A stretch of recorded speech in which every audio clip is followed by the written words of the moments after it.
Banana. Da, da, da. Hello, everyone.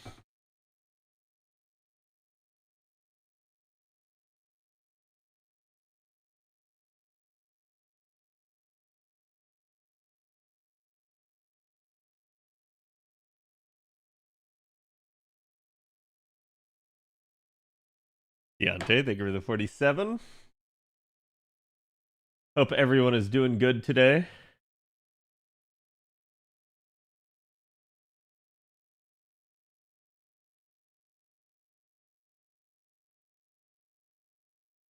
Hello, Fox. How was your day?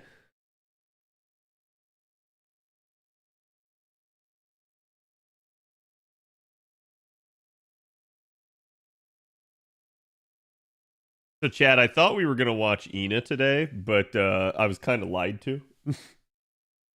And I don't think people realized. Like, I don't think it was a malicious lie, right? But I was told that her stream would be live at 7. And that was 7 p.m. West Coast time. So not now. Basically in another 3 hours. So we still got plenty of time.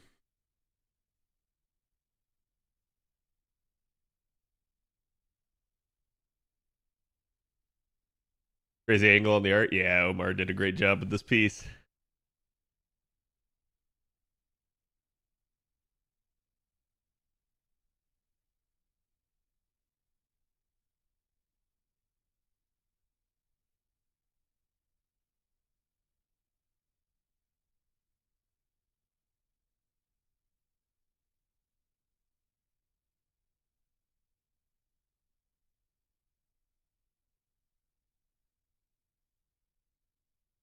Okay.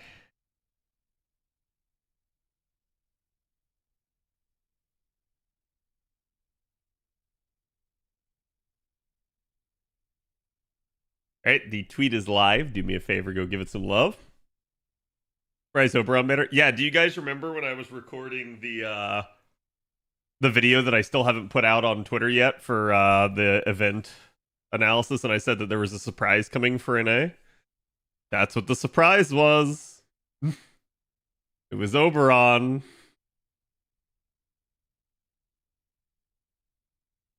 So at the end of the day, we kind of knew that was going to be a thing.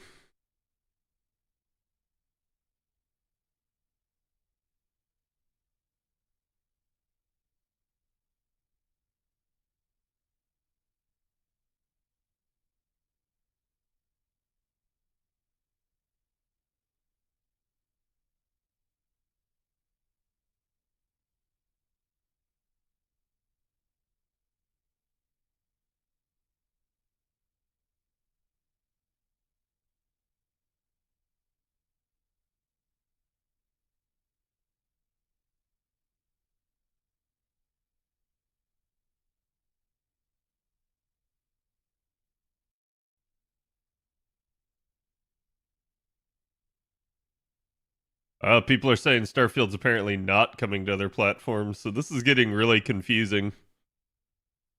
This is also why you wait until they actually make the announcement. Devs actually respecting an A? No. No, if you think this is the devs respecting an A, you're not paying attention. The devs are giving you Oberon because they like to make money. And they know that pulling him out here after just about everybody and their brother has rolled in the last month, I think they kind of know. Like, it's the easiest way to ensure that not only you don't have a lot of courts at the moment, but also to, like, offset your ability to save more courts for the future. Yeah, it's still getting a banner, but, like, 100% they knew that was a banner that would just wreck people's plans. They knew. So it's like, it's good for the people that need Oberon. It's just like, oh man, for the people that are trying to save that didn't have him, I feel bad for you guys. Okay.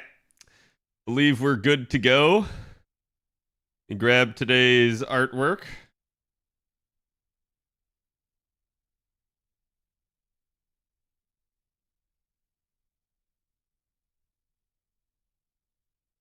It's funny, I don't even have to put Oberon in my stream title because all of y'all know.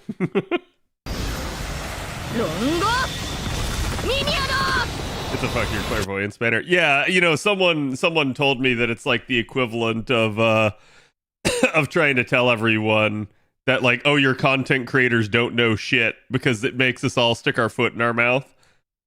Like for warning people like, hey, by the way, your Oberon's not getting another banner for 18 months. And then here comes a banner. And it's like, I don't really care. I'm like, if anyone suddenly like tries to be like, oh, well, they don't know what they're talking about. I'm like, clearly that person doesn't know what they're talking about, because it's like, yeah, the whole reason any one of us would say that is because that's how it was on JP. Obviously, we can't predict NA doing something irregular like this. So it's like, it just kind of is what it is. But yeah, like I was saying, chat, it's kind of hard to see, but down there in the bottom left of your screen here, you guys can see that it shows that Ina will be live in another 2 hours. So she's not going to be live until basically 10 p.m. my time. So we may watch, we may not. I may have it up on the side. It just is a thing where, like, we'll see, right? Like, especially if it is just her playing through Camelot and like her reading the story, I'm gonna kind of be like, yeah, I'm not sure that I care. If it's her just doing fights, that'll be way more interesting. And like I said, we could turn it into a little bit of an educational thing, but it'll kind of depend where I'm at in stream and how long it takes me to get the stuff. You're really clairvoyant? I have a tendency to be, because I have a tendency to be able to predict the devs. Some of them, though, are difficult. Like, some of them, it's very difficult to guess something out of left field. I can usually guess when the devs are moving events around. I can't guess if the devs are going to give us a banner that JP never had out of nowhere, right? Like, and I say that, I've actually managed it a couple times, but usually there was a reason that I managed to guess it. Like, there was a reason that I could come up with that it would be really smart for the devs to run a banner at a certain time, and it was obvious who the unit was. Other times, not so easy. Minos, thank you for the 60. Indeed, you're at the 5-year mark. And hopefully for another 5 to come. I appreciate it, my man. Chat, can we get some love for Minos? Yeah, like I said, I'm not perfect, nor do I hold myself up to be. It's just one of those things where it's like, I think, again, the devs did this. All we can do is react to it, right? Like, nobody could have predicted it. Okay. Who is that? That's Ina. That's one of the quote-unquote officially sanctioned VTubers, which just, like, I guess a little bit, like, it's kind of sad that, like, basically you'd have to be a corporate VTuber for Aniplex to ever pay attention to you. And I'm like, and to me, it's also only because I think they realize that they need to, rather than, like, you know, sitting here resting on their laurels, assuming that their game is fine. But I guess it's a good thing that they realize that and that they're willing to do something. What are the theories of which arc Ina will play from? She's doing start. She's doing Camelot. They already announced that. It must also be a bit painful for them because they know that anything less than Oberon wouldn't work. Castoria is close. Yeah, they can't do Castoria. Koyan just happened. So yes, I do agree with you in that regard. Oberon's kind of the only one. And remember, the whole reason we told people, like, you needed to roll Oberon first was because there was no known Oberon repeat for 18 months. And if going back, I were given the opportunity to advise people the same, I would absolutely still advise people the same. Like, this banner existing suddenly doesn't change that. We had to protect the community in that regard, talking about, like, hey, obviously you've got a unit that returns within 6 months, and then you've got another unit that doesn't return for a year and a half. Definitely want to prioritize one of those two at that point. So that's kind of why we advise people the way that we did. The good news is it bails out anyone that failed to get Oberon or anyone that decided not to roll Oberon in the first place. So there is that. But again, like I said, to me, it's something that as a content creator, I ask myself, should I do this thing or should I not do this thing? How should I state this? How should I not state it? Like, it's just one of those things where I have to go like, yeah, no, I kind of have this responsibility, this obligation to actually state it in the proper way. Did King Arthur came a lot? Yes. Or mega corporation need VTubers to get attention in the game. They wish other dedicated streamers would play. Yeah, other dedicated streamers. Dedicated. And I think this is also an interesting one where it's like that's a funny use of the term because it's absolutely true in their eyes. That would be a dedicated streamer, but what they would consider a dedicated streamer is someone that's like brand safe and like I guess like also has ties to a corporation so that there will be appropriate punishment. Whereas like that is ultimately the reason that like even if I were brand safe, some companies still would not go with me from a simple standpoint of there's no recompense if I decide to suddenly like flash my dong on stream in the middle of their sponsored segment. Like I could do whatever the hell I wanted. And yeah, they could not sponsor me again. They could disavow me, but they can't actually punish me. And so that I think at the end of the day is something that that makes a lot of these companies finally feel a little bit safer, is where they feel like they can actually like wreck the person, so there's that threat looming over their head. But I'm like, it's kind of stupid, and that shouldn't be a thing. It's just like any business deal. There's got to be a level of trust between the two parties. What about the earlier singularities? I assume that they don't want to show it off because of basically the writing in the earlier ones. And to a degree, they're 100% right. Camelot is the first good, like, well-written singularity. And it is, in my eyes, still to this day, the best one. I know that's not a popular opinion anymore, but I just firmly believe that there is a lot in Camelot that's really well done. There's still a lot in the other singularities that I like, but I know that I'm naturally going to be a little bit more biased towards the true Knights of the Round singularity. And in that regard, I think they did a pretty decent job of giving a unique spin on it. And I've talked about this before. I like LB6, but there's certainly things that rub me wrong about LB6, particularly in how it actually treats the old existing lore. So as a result of that, and the fact that people can't seem to separate LB6 from the original lore, which I'm going to say is the devs' fault for how they've like translated it and written it, I basically don't hold it in as high of a regard as even some of my favorite ones. So as much as I like the characters in LB6, it's not my favorite singularity. Still someone out there who will still resist rolling Oberon, which is crazy.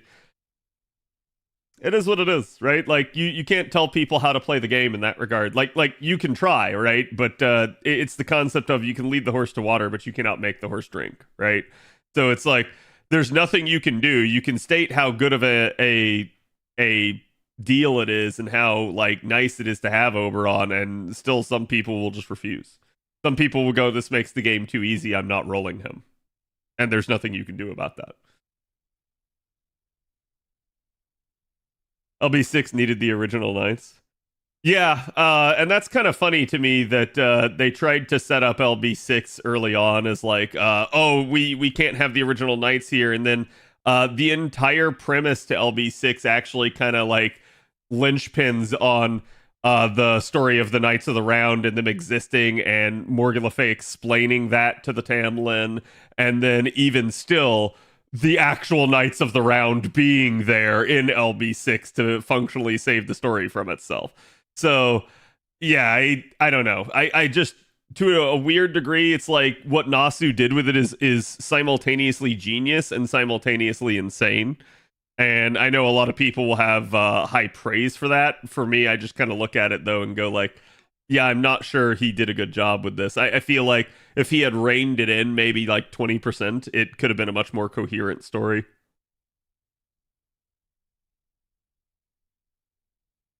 Oberon has helped a lot of units out. I can't complain about him. Yeah, no, I think Oberon's a fantastic unit. I think the only place that they really went wrong with Oberon, it's not even the 70% charge.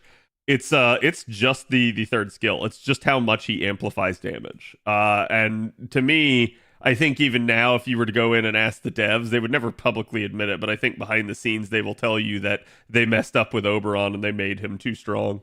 I think that has been the reaction that we've suddenly seen and why they've done it, because we can kind of go back to that point and say that Oberon is the point in the game where you no longer need higher NP levels really for anything.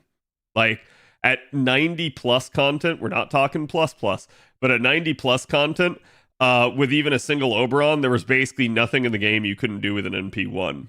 And so I think that's where they realized, like, oh shit, we have to start giving people reasons to roll for more. And more so than like just the coins, because I think even they knew that the coins were both a hit and a miss in their regard. Oh, it's nice to have a unit like that in your back pocket just in case. Yeah. Tristan was a way better character than Sith. I think Sith's actually a pretty interesting character. Honestly, in a weird way, Sith is one of the more interesting characters of LV6. But you kind of have to look at the story arc there and what they were trying to do with her. She wasn't just evil for evil's sake. She had reasons for being evil. I do think they could have done a better job explaining that, but I do think that that Sith has still got a pretty interesting background.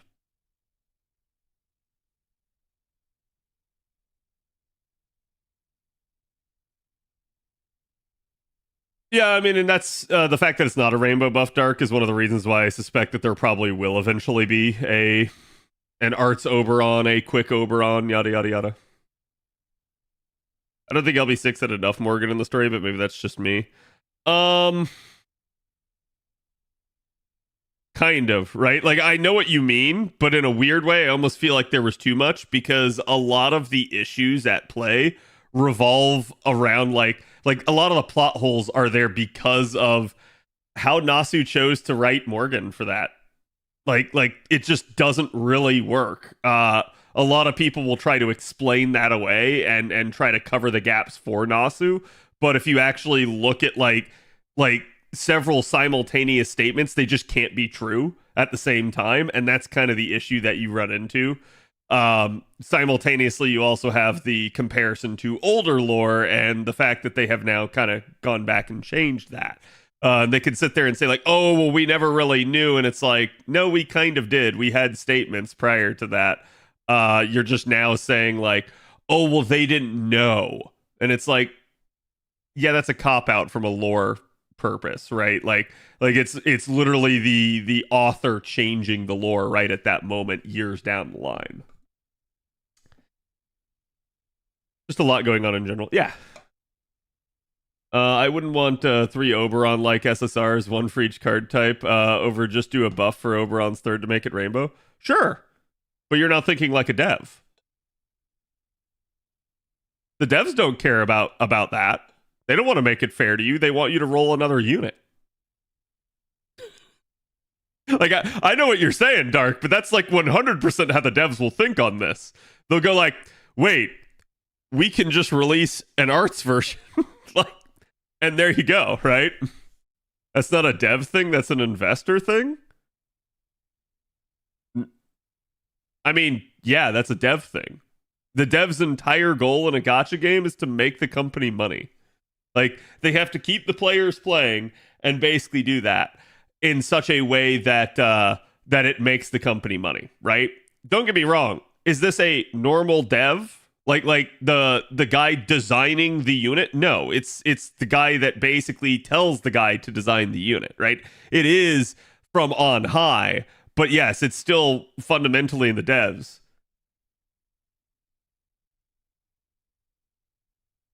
Quick Oberon, another Scotty, yeah.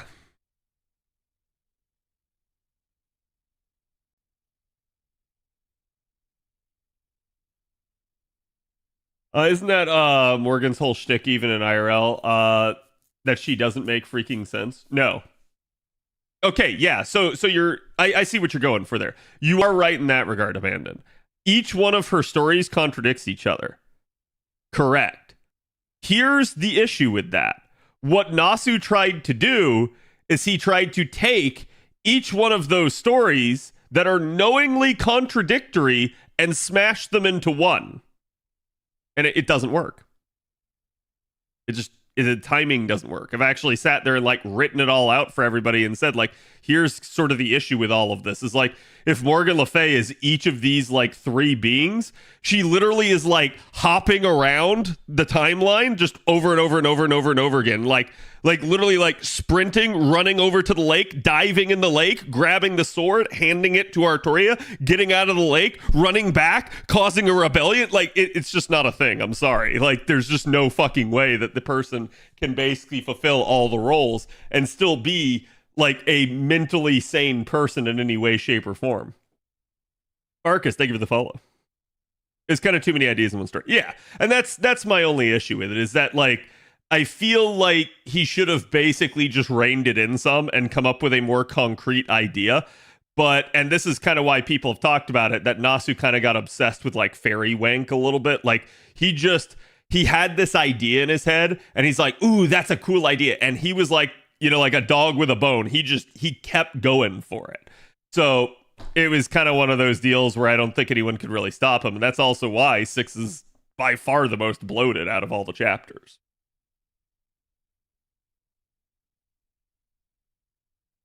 Who said she is mentally sane? She's a berserker. Yeah, I mean, the point that I'm trying to make here is she would be actually schizophrenic, right? Like, and not in the like small sense, in the like, she changes personalities every 15 minutes sense. And I'm just like, I'm not sure that holds up.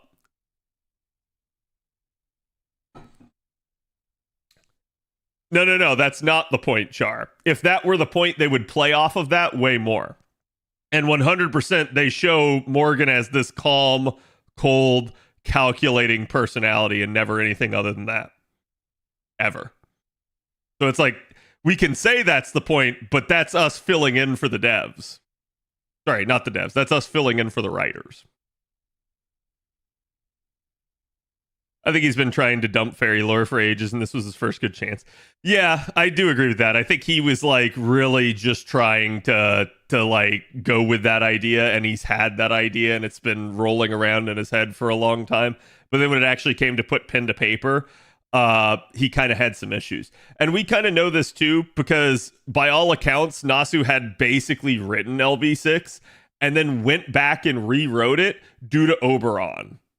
Like he talked about this in the whole shtick about like, yeah, hey, I suddenly like decided to actually implement this character because I had my friend and she was gonna design the character for me, and I was like, I really wanted to go with it. I thought it was a cool idea, so I rewrote the whole story. And it's like, oh, because to me, you can kind of see there's points where sort of what one unit says ends up like not adding up later on, and I think, you know, that was especially noticeable early in the story, because I suspect that somehow in like the proofreading after the rewrite, that kind of slipped through and he didn't think he needed to rewrite it, but he actually probably didn't proof it enough.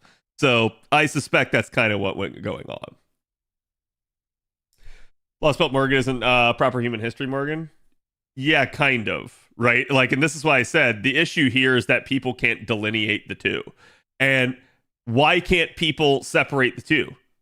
That's Nasu's fault, 100%, because of how his explanation of how LB6 works and how Morgan Le Fay gets to LB6. So that's kind of on him. He made that confusing, and that's why people can't process that. Tried to make it original with his characters too, maybe, which didn't help. Yeah. I mean, I'm A-okay with like the Tam Lin as a concept, probably a lot more so than most people, but like I do find it really odd that instead of making like this own unique thing, that he basically just made Morgan a copycat. And that is something that has stuck with me. I reread through Morgan Le Fay's Valentines scene today, and again, I said the same thing when it came out 2 years ago on JP, that like it's actually kind of wild, but if you look, everything that Morgan Le Fay does is copycatting. All of it. Like nothing that she does is like her own original shit.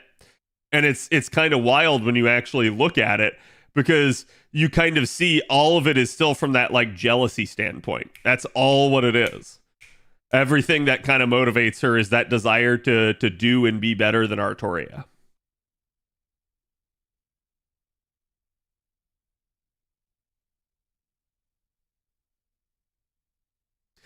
Doesn't Morgan take over her Lostbelt counterpart? Kind of, not really, kind of, yes, maybe. It again, this is like she basically, and I don't know if we want to get into the spoilers right now, but she basically manages to imprint herself.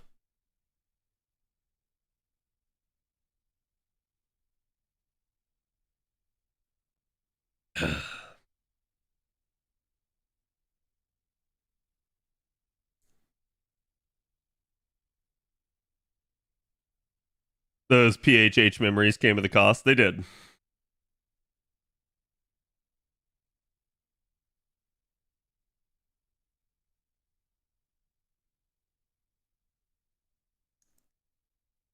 But no, it's like I don't know, right?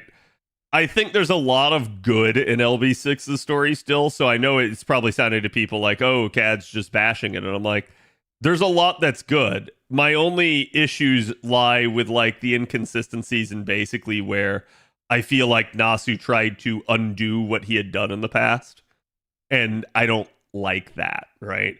And this is kind of made even weirder by like crap like the Chaldea staff talking about it that they just shouldn't have.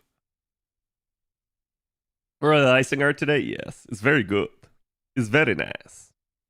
It's drawn by Izusa, the artist for Canis.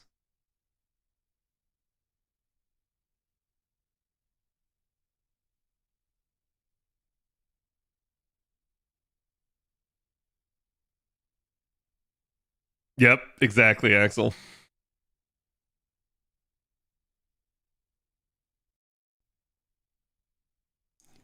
Yeah, I am trying to be somewhat vague still. Writing off entries as different timelines when they don't work consistently. Well, I think there's also, like I said, one, it's confusing, so a lot of people don't get it. Two, the author like blurred those lines themselves. And three is there is a faction, I will call them, of people that willfully headcanon it to make what should be only Lost Belt lore into actual lore on purpose because they prefer the character and therefore want that section of the lore to be applicable to everything. So it's kind of in a weird way they're trying to like rewrite the lore themselves and trying to like insist that like, oh, this isn't the case, and it's like, no, it is, or vice versa.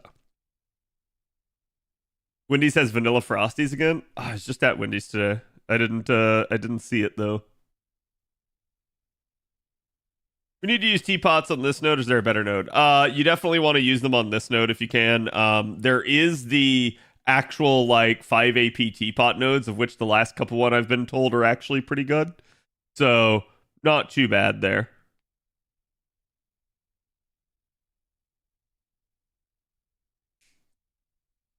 Hello, Pion. When are we allowed to talk about LB6 without spoiler worry? Never. And here's what I mean when I say this, chat. You can talk about LB6, just don't talk about like the actual specifics of things that are, you know, to be spoilers, right? Like you can talk about Morgan there, you can talk about Oberon there. Obviously, there's a name for Oberon you shouldn't use, and I've talked about that as well. So it's like the bigger things, the big reveals that like there's no reason, because if you know, you know. So there's no reason to actually type it, right? Like anyone that's done the story knows about the Oberon reveal. Therefore, you don't need to type it because they'll know what you're talking about. So if you're typing it, you're just trying to spoil. That's all it really boils down to. Akatsuki, thank you for the follow. Welcome. Yeah, and all it is, chat, is remember, we've got newer players, people that are not to LB6 yet, and stuff like that. So just be kind. It's Reggie, I see. That explains a lot, actually.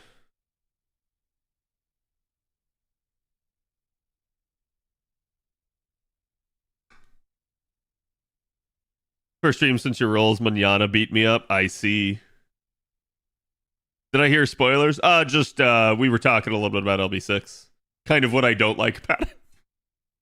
And Chad, I want to be clear. There's definitely some things I really like about it. I really like the chocolate scene. I really like Habitrot and her whole arc. I like Mike.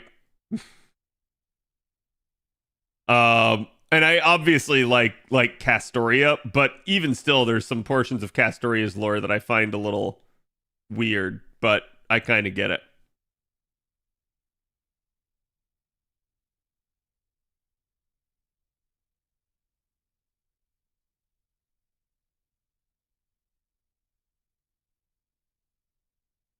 I read wait, I'm sorry, Char, I'm confused as to what you're trying to say. I think it's because you flipped the words around on me, so I'm not quite sure what you mean, whether or not you're speaking in a negative sense or a positive sense on certain things.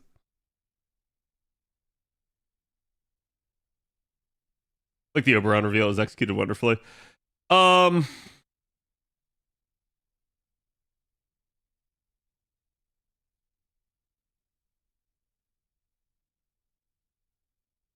I don't. The reason I don't is because there's a couple statements made there that literally are impossible. I don't know that I like want to give the example, right? Because the example is somewhat spoilery, but like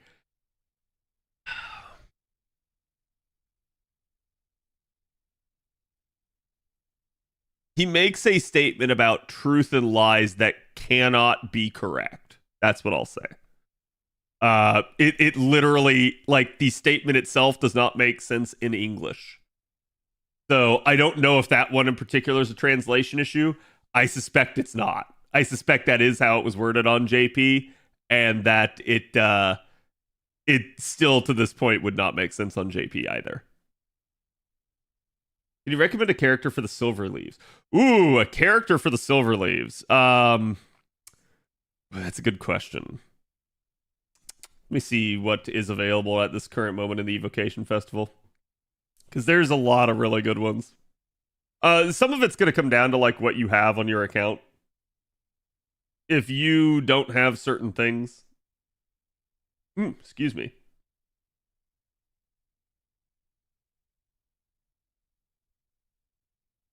Oh, come on. Yeah, here we go. Okay, so Kentucky Rider is good. John Alter Berserker is good. Kuro is good. Sieg is good. Shiki may be who you want to go with. In a weird way, it's very difficult to get your hands on a good alternative to Shiki. But I might say I might say John Alter Berserker is kind of like the easy one because she works in like all sorts of situations because she's a berserker. So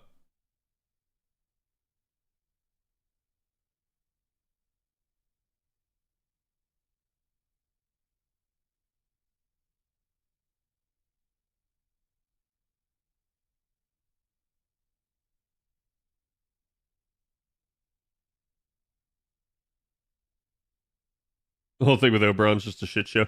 Yeah, I mean, like, I get that that is kind of what it's intended to be, though. So it's like, I don't hate it, but there's a couple things that I just don't like about it. I mean, I'm confused at what the problem with Morgan is, because the fact when I read it, I understood the whole Morgan situation, and I'm confused because I didn't read NA, so I don't know what the perspective of someone that read NA on LB6 is. The issue, no, I can't get into it. I'm sorry, Char. Like, I can, but we would be sitting here for like a half hour discussing it, and I definitely shouldn't, and it will get heavily spoilery. Plus, I already have talked about it quite a bit in the spoiler chat ones. So if you're curious as to my thoughts as to what those issues are, go look it up there.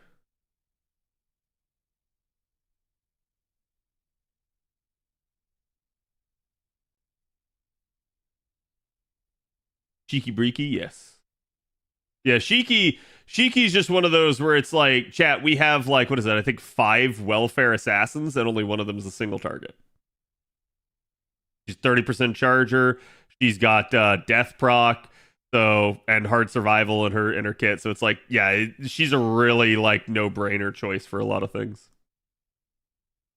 Remember, DLC is fun. Yeah, I haven't had the opportunity to like look into it myself. I have seen some of it, but also we had the and I don't know if people knew this, but we had the beta, the closed or sorry, not closed beta, the open beta for Skull and Bones came out today. I got to watch Zephyr play it a little bit some at lunch, so it was definitely interesting. Unfortunately, from my perspective, it appears like it is literally just a open world, bigger world version of Black Flag. That's it. Like it's just the like pirate portion, like when you're on a ship. I'm kind of disappointed by that. I don't like the fact that there's not actual like combat on the ship. So like you can't board an enemy ship and fight them. You just board it, and the second you board it, there you take them over. So it's like I was kind of hoping that they would do more in that regard. And in that regard, I'm also disappointed that they spent like years in development. Like I think this thing was in development for like a decade, and they still didn't manage to add anything like that to it. Martin, thank you for the 12 months. Hello, how's it going? Yeah, can we get some love for Martin's 1 year? As someone who loves female servants, who could beat the ever-living shit out of me, I ended up going for Bazette. I only got NP1 though, and I don't want to wail for more. Will she serve me well on the intended role at only NP1? Yes. Yeah, you'll be fine. Remember, all MP2 is going to do is really help out the damage, so. They had to restart development 2 to 3 times. Yeah, and that's just like, I don't know. I guess like I don't really give them a pass in that regard, because to me this is like they got a fundamental concept wrong, right? Like part of the core design is just not there that should have been. Somebody should have like thought about like, oh hey, what if we actually gave you a player character and allowed you to move them around on the ship? Kind of like how Sea of Thieves has it. Like that way other members of your crew can play with you, can ride on your ship, can do various different tasks, and that way you can have ship-to-ship battles. I'm not saying you need all the like crazy shit that Sea of Thieves have, where you can like put yourself on a cannon and launch yourself to the other ship, but like, yeah, I'm really surprised that they didn't even go with something like that. It's literally like getting in a car in Grand Theft Auto. You just press, you enter it, and then you are the car. Like, kind of was hoping they would do a little bit more with it. Honestly, Sea of Thieves still the best pirate themed video game. Yeah, I'm not really particular towards it at the end of the day. I think like 1, it's the cartoonish nature, and 2, I have a like special pet peeve for games that go, oh hey, you can have customization, and then they like don't actually allow you to customize. So like how you select your character in Sea of Thieves is like random, and it's just like based off your gamer tag. They don't actually allow you to be like, hey, let me have a character creator and design my own character. And I'm like, that's so stupid to me. I don't understand why they give you that option, but then don't actually do it. Similarly, I don't like it because both games do this. I don't like it when a game gives you restricted customization. So it's like, hey, do you want to color your ship? Well, instead of picking like anything on a like, you know, vast array of like colors, like a color wheel, right? They instead give you a color swatch.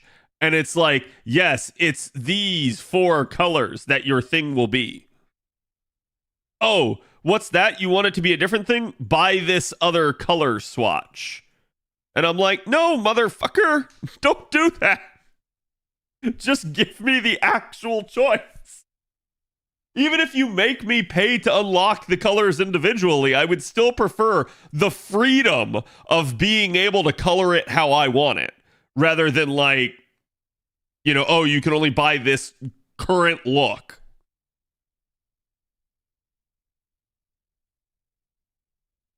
Holy fuck, is combat brutal? I honestly love it.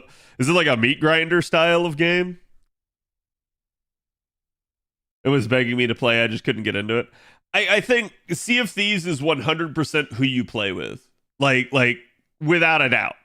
It's the exact type of game that is a very social game. You can absolutely have a blast if you're playing with people that are also having a blast. But like it's very difficult to enjoy if you're just playing on your own, I suspect, or you I don't know, like just aren't playing with fun people. Buying colors is crazy. Oh yeah, I agree, but I ain't painting my house, get away with them swatches. Exactly.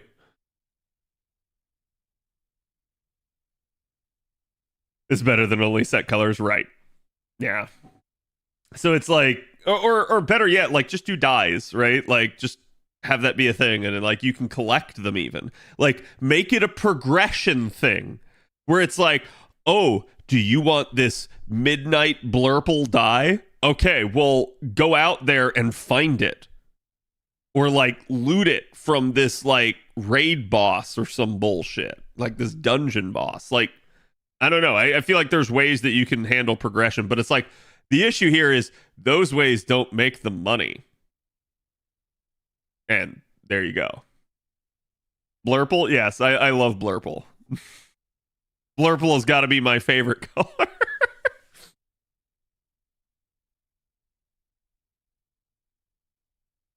Not quite meat grinder, but its system is based more around out of combat roleplay situations than D&D's is, and it assumes you won't be getting into combat as often, so when you do, it's dangerous. I gotcha. So it's just very lethal combat. Makes sense.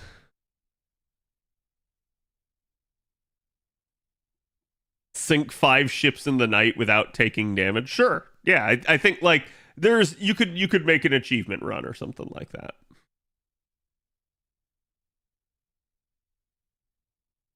But I don't know. Like I have a special pet peeve for games that do this sort of thing where it's like, oh, it's sort of like the illusion of choice type situation where it's like instead of it being illusion of choice in like your dialogue and like your story, it's illusion of choice in terms of like customization. They're like, look, we have so many customization options, and like let's be honest, chat, like over 50% in most games of the like pre-packaged customization options are trash.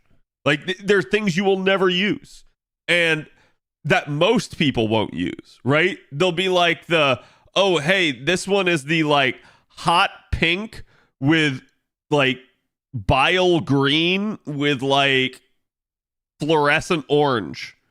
And it's like, yeah, no one is buying that. It just doesn't look good. Even the people that like the hot pink aren't buying that because it's a weird combination. And you never understand why they do it. Or like you get into an RPG and it's like, I've got my high level armor with all of its unique passives and effects, but there's no transmog. So you look like a fucking clown. And I'm going to go ahead and say this. Starfield, you are guilty of this. Cyberpunk, you were also guilty of this on release. Like, I don't know why games keep doing this. They're like, oh, we've got thousands of gear sets. No transmog. It's like, oh, I'm sorry, then nothing looks like it goes together at all. Naturally. It does make the money, it just doesn't make them all the money ever. Yeah, and that's the issue, is like we got to go with the option that makes us all the money ever. The mix and match to get best stats. Yep. If I have to save the world looking bad, I will let it end. Exactly. Fashion is absolutely the king. Cyberpunk wasn't ready to be released, just the bigwigs causing issues as per usual. Yeah, I mean, I can at least understand because like Cyberpunk got delayed like 3 times, right? But I can at least say at the end of the day that you have to at a point say, look, it's done, release it, because otherwise developers will just never release, right? They'll keep bettering the product, which is good to a degree, but you just never actually get the game delivered then. So like the players don't ever get fulfillment. You never get their money, that sort of stuff. So I think there is certainly a like fine line of like when you can release. Was Cyberpunk at launch? No. I think that's obvious to anyone, and I think that's the case with a lot of games nowadays. Is they are clearly released too far ahead, right? And it's wild because I feel like in some of the cases, if you give them even just like 6 more months to bake in the oven, they're probably good. But in other cases, it's and I'll use Skull and Bones for example here. It's like another 6 months would not have made them add the ability to have a character avatar walking around the ship and actual on deck combat, right? Like that would never have changed. So it's like that's just a fundamental core design issue. So there are certain things where it's like, yeah, even giving it more time will not save it if the game was just designed bad. But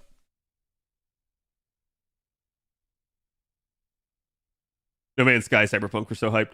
Yeah, I mean, I'm gonna say this, like, because I'll draw a comparison of No Man's Sky to Palworld. They were both like indie studios launching their first quote big game, right? And I say this technically, they had launched Pocket Pair had launched like a bunch of other games before this, but none of them were nearly as big of a hit as Palworld was. So it's like nobody really knew were these games going to be good. Now, in Pocket Pair's case, you had a lot of people being like, I don't know, like Craftopia was like not that good. And other people were going like, Pokemon with guns, okay, that's going to be stupid. And then it actually ends up being really good. In, what's it, Hello Games, I think, is who develops No Man's Sky. But like, I think in Hello Games' case, it's like that was their first project. They had not done anything, and people were hyping it to all hell. And I'm like, guys, you don't know what it's going to be like. It could be shit. And in the same degree, I was excited for it when I first heard about it. But as time went on, I noticed we didn't keep hearing about it. That is to say, I kept hearing people hype it, but we never actually saw gameplay. And when you saw the gameplay, it was always the same, like, cut and dry, like, couple of seconds and never actually, like, any of the stuff that, yeah, like, the developer was promising. The developer was sitting there making all these grandiose promises saying, this is going to be in the game, this is going to be in the game, you're going to be able to do this, you're going to be able to do that. They never showed any of it, ever. And that's exactly why, like, I'm going to give you guys another example because I have people that keep trying to talk me up on Dragon's Dogma 2. And I'm like, no, I'm waiting and seeing. Because I've got everybody telling me that this game is going to be like the most amazing thing ever. And I'm like, no. Like, I've always heard mixed opinions on the first Dragon's Dogma. So I'm like, I am waiting until it gets into the review stage. I am waiting to hear, does it have problems from people that are not like, completely brainwashed by it, right? And it's no like, insult towards anyone that is that way. I want people to understand that. It's like, I understand people are just excited for it. That's all hype is, chat. It's people being excited. But it's on each one of us to be like, wait, is this all just hype? Or is there actual like smoke where there's fire, right? Like, oh, okay, like this could actually be something really good. So again, it's on each one of us to kind of like do our due diligence and check into these things. And I'm going to tell you right now, the warning signs are there are no reviews. That is to say, a review embargo drops the day of the release or like only a day before. Or basically there is just no media for the game whatsoever. Like you have not seen anything. Like they keep telling you about these like crazy systems and features that you don't actually see in any of the previews. There's no like developer walkthrough, like a month out from launch or anything like that. There's no hands-on gameplay session. There's no reviewer got to spend their time and write a huge article weeks ahead of time. Like, if those things are not present, I'm not buying your game in most cases. There are very few games out there that I will buy ahead of time nowadays. And like, chat, even with Infinite Wealth, I did not pull the trigger until like the day before, right? So that was just a thing.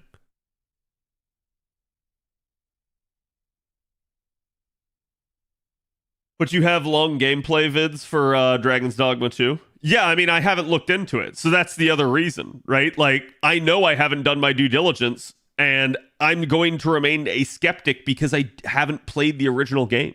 So like I don't know anything about Dragon's Dogma, right?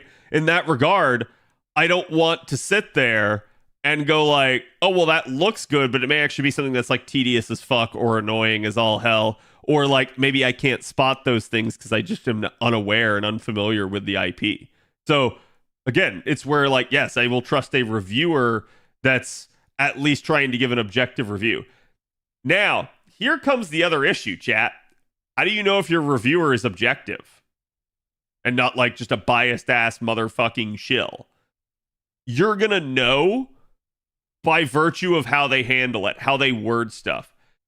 This is difficult to say, but we see it all the time in like the news. Okay, chat? It's very easy to spot once you train your brain to be able to spot bias as to like what someone's bias is when they're writing something, right? It can be fairly innocuous statements, but they will naturally, because they're biased, throw them in. And it will reveal their true standing on the issue. So you have to be careful with that. But once you learn how to spot this, you can spot it in anything. And a lot of it will be like, oh, we were looking forward to it. So I'll give you an example, chat. When we were watching on Media Share the other night, the oh god, what was it? The top 10 live action anime adaptations. Okay? And you remember that for number 10, so 10 out of 10, the worst on the list, but the very first thing that they did, they mentioned Bleach. And we knew they're biased. How did we know they're biased? Because they talked it up and said how good it looked when the product that they literally were showing on the screen did not look that good. The CGI looked jank. And then, even if you couldn't detect that, they also said that they really hoped that it got sequels. That's bias right there. That's telling you they're a fan. They want more of it. So they're not being objective. They put it on the list because they like it, not because it was actually necessarily deserving of the spot. So you have to be careful with that. And it's going to be a lot better. And I'll say you can probably trust someone more if they actually willfully expose that bias. That means, one, they're cognizant of it. And two, they know that they need to mention it because they are. And if they don't mention it, you couldn't rely on them because they didn't disclose it, right? So it would be like me being like, okay, chat, who is the best saber in the game? And me saying Artoria. And then just never saying anything else.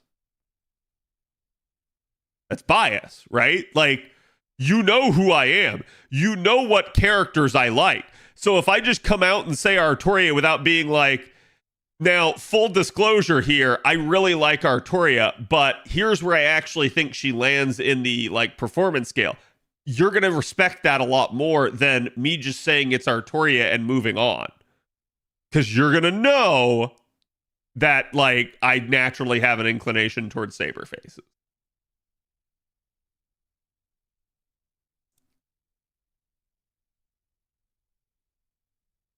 It's not bias, it's objective truth. No need to, because you're right. No, the whole point is like, you have to be careful with reviewers and you have to learn how to spot them. I'm also going to say this, chat.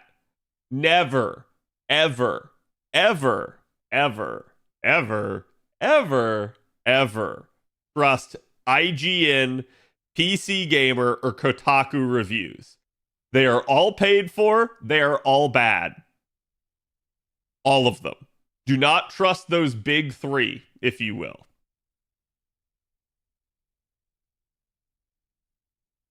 They have an agenda. And we've seen it time and time again where the agenda seems to be either that they got paid or they didn't get paid. And that influenced their review. So it's like, oh, they didn't get paid? They trash talk the game. Oh, they did get paid? Oh, okay. They say that it's like the next coming of Jesus. All the money and you'll find the corruption. Exactly. Just put your Jack Sparrow costume on and review the game yourself. Exactly. What sites do I trust? I usually don't trust sites. I usually trust individuals. There are certain individuals where I go like, oh, I've seen this guy before. I've like seen several of their reviews before. I think I can trust them on this. And depending on how they phrase things, I may just stop watching entirely too. I may go like, no, this isn't a good review. They care way too much about this one. So chat, and this is another thing too. Like, I will go ahead and use myself as the example. Y'all remember when I reviewed Samurai Remnant? And I had criticisms of it? There were things that I said that, like, they could have done better and that it needed to be, like, sort of extrapolated upon. That's me being fair. That's me saying, hey, look, this game isn't perfect. I'm not just going to shill this game. But I did say in the end I really liked it, and that how I phrased the review is I felt like for Fate fans it was a must buy. If you're not a Fate fan, or you're not someone that is like, maybe you're just more casual and you're not like neck deep in it, you don't need to necessarily buy it. Then it becomes much more of a consideration. But if you're a Fate fan, you probably should get Samurai Remnant because it's fun and it actually has a good story. That right there, right? But it's not a perfect game and it has its issues. Spits on the ground and makes across Kotaku, yeah. Trust nobody, get multiple viewpoints. Right, that too. If you're unsure, there's no harm in getting a second viewpoint. Just be careful too, because you're going to go ahead and in the back of your mind already be forming an opinion yourself. And if you find an opinion that like validates your own, you will feel like that review was good and you will side with it and you will go ahead and pull the trigger on the game. But the reality there was just you were already like lost. You were already at the point where you were going to pull the trigger on the game and you just needed someone to tell you yes. So there's another thing here too where there's the concept that you might want to actually start looking at like, oh God, what was it? What was I going to say? My brain just reset on me.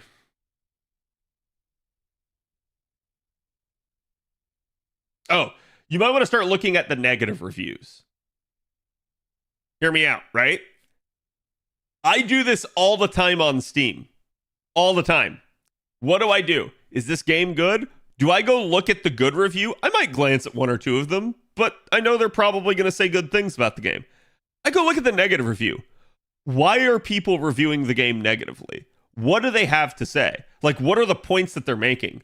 If the thing is just a thumbs down and it's a stupid, like, joke, obviously I disregard it. But if the thing is a thumbs down and like, hey, the game is crashing all the time. Okay. That may be a thing I need to look into. Are they playing on a potato or not, though? So I, like, catalog that one away. Hey, the game is a scummy microtransaction-filled hell. You can't play it free to play. Everything is pay to win. I go, that sounds like a problem. That's maybe a reason that I'm not going to buy this game. Or like maybe they end up and say like, hey, the game's story just doesn't work. Like it's disjointed, or like the gameplay has numerous issues with its loop. It fundamentally is not fun or engaging, or it becomes overly tedious and annoying. A lot of how people can rationalize it and explain it is going to impact, do I think that would be an issue for me? Because I've seen people before that are like, oh my God, the motion blur is terrible. And then other people responding and being like, just turn it off, right? Like, so there's definitely some illegitimate complaints. And then there's definitely some that are like, wait, okay, this may actually have legs and this might be something I care about too. So a lot of the time it helps to actually go look at the negative side of things to see, is this going to be a problem? Or is the thing that they're complaining about not an issue at all? Like somebody that complaining that the game doesn't run well when they have like a potato for a rig, when you've got like a really solid rig, you don't care about that complaint, right? So it's like even complaints that could be legit to other people, you just might not care about. It may not impact you, or it may be something that's just relatively like they may be like, oh, thumbs down, this game is super grindy, and you might be like, oh fuck yeah, I love grind, right? Like you may have all the time in the world and you're just looking for a time sink. So again, it just depends. Even if it's perfect, you'll criticize it for being perfect. Yeah, that's true, right? Like there's always going to be a dissenter out there, always. So I'm so cheap, I usually get like 10 reviews, gameplay videos, and probably wait till it's been out for a week before I'm willing to let go of my cash. Yeah, I think that's fine.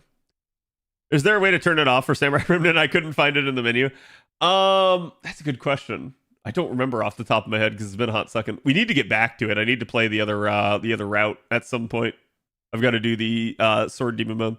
Giving negative reviews can usually at least net you a laugh or two.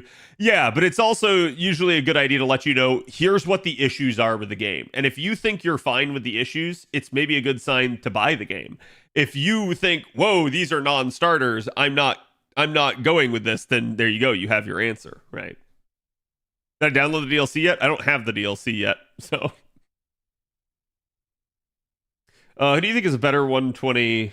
Oh, what do you think is better, 120 Bazette or a second append? What's the first append you got on her?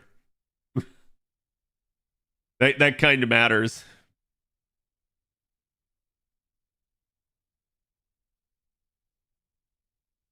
But yeah, I'm gonna say it really does like depend. Was it free if you have a copy? I don't know. I'd have to go look. Like I said, I literally haven't looked into it. I've just heard what other people have told me about the DLC. I do think there's a negativity bias too, though. Like some YouTube channels create echo chambers that over exaggerate the problems. Oh yeah, no. Like I'm gonna say this. Y'all saw I relatively enjoyed Starfield. We may go back to it soon because I've been keeping my eye on the modding situation. So I don't think Starfield's a bad game.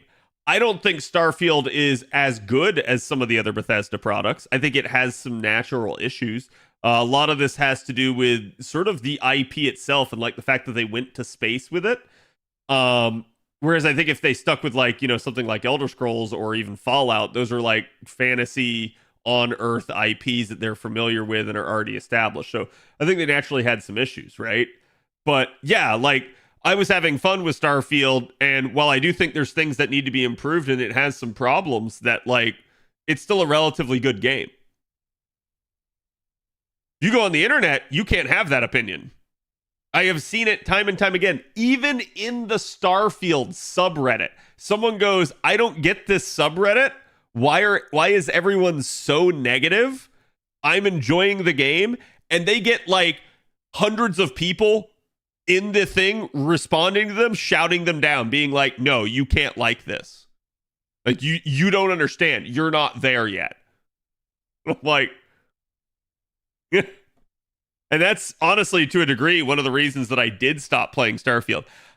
I'm more tired of the community than anything else. I'm more tired of like the internet just circle jerking how much it sucks and how much they hate it, when the reality is the vast majority of them are not even playing it or didn't even play it. So Starfield is currently mixed on Steam. Yeah, it's up from mostly negative. It got review bombed. And I'm like, I can say this. I don't understand how, like, Starfield literally got played and people thought that this game was worse than some of the, like, worst games ever created on the year. And I'm like, we had people legitimately equating it to Golem. And I'm like, the reviewer for Golem quit Golem. He could not finish the game. It was that unstable. It literally reset his save progress. Not once, twice. He had to quit. So he couldn't finish it. And people are like, yeah, Starfield's as bad as Golem. And I'm like, I get that you don't like loading screens, but like, what? Are you on crack or something? Like, it's just people complaining to complain. Like, they just don't have any basis in reality. And it's kind of funny to see a little bit. But also, like, I guess what's tiring for me is I get tired of people giving, like, credence to these opinions. And it's usually people that, like, they have an axe to grind. Like, we knew this in Starfield's case that apparently before launch, people announced that they were actually going to target Starfield regardless of the state that it launched in. Chat, Starfield could have been game of the year, absolutely amazing, and these people would have still tried to drag it. Why? they just wanted to get back at Bethesda for Fallout 76. And I'm like, huh? I'm pretty sure Bethesda already regrets Fallout 76. They already had to deal with the like massive upkeep and maintenance of that game for years, probably longer than they wanted to, because of the mistakes that they made. I'm pretty sure due to all the hate and all the extra money they had to spend on that game, they know. I don't think you have to get back at them. I think you already hit them where it hurts, the wallet. So it's like, I don't understand this like vitriol and the need to like let's punish them even more. I'm like, you want to punish them? Don't buy the game. Like, that's all you need to do. But I don't know. People are crazy. Does anyone know if I'm going to play Samurai Remnant DLC? That's what people were just asking me.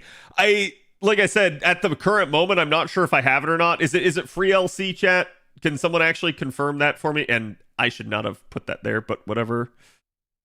Let's do this then. See if that helps. It's not free. Okay. It's $15. Yeah, that's what I was going to say. I thought so. I may have it because I have the reviewer copy, but I don't know. So like, let me go double check here and see.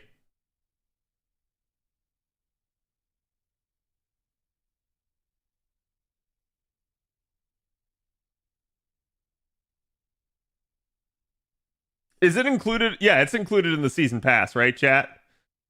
I have it then. I guess I got the season pass with it.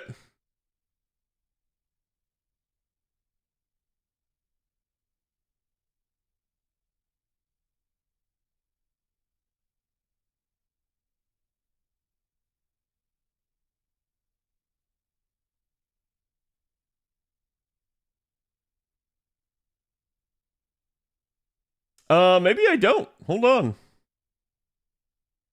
That's really weird because it says I had the season pass, but it doesn't say I had the DLC.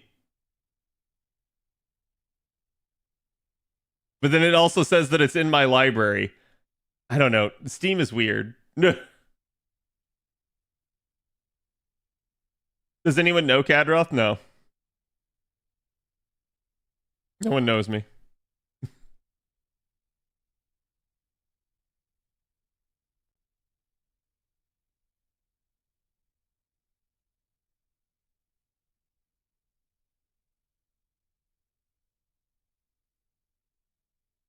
I think it's an average game, but compared to the hype, it was a disappointment IMO.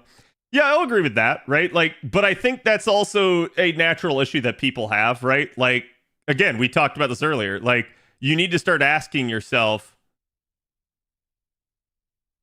is it all hype or is there legitimately something here? And people need to do their due diligence. They need to watch reviews. They need to actually like lay eyes on the gameplay. Like, don't just trust popular opinion.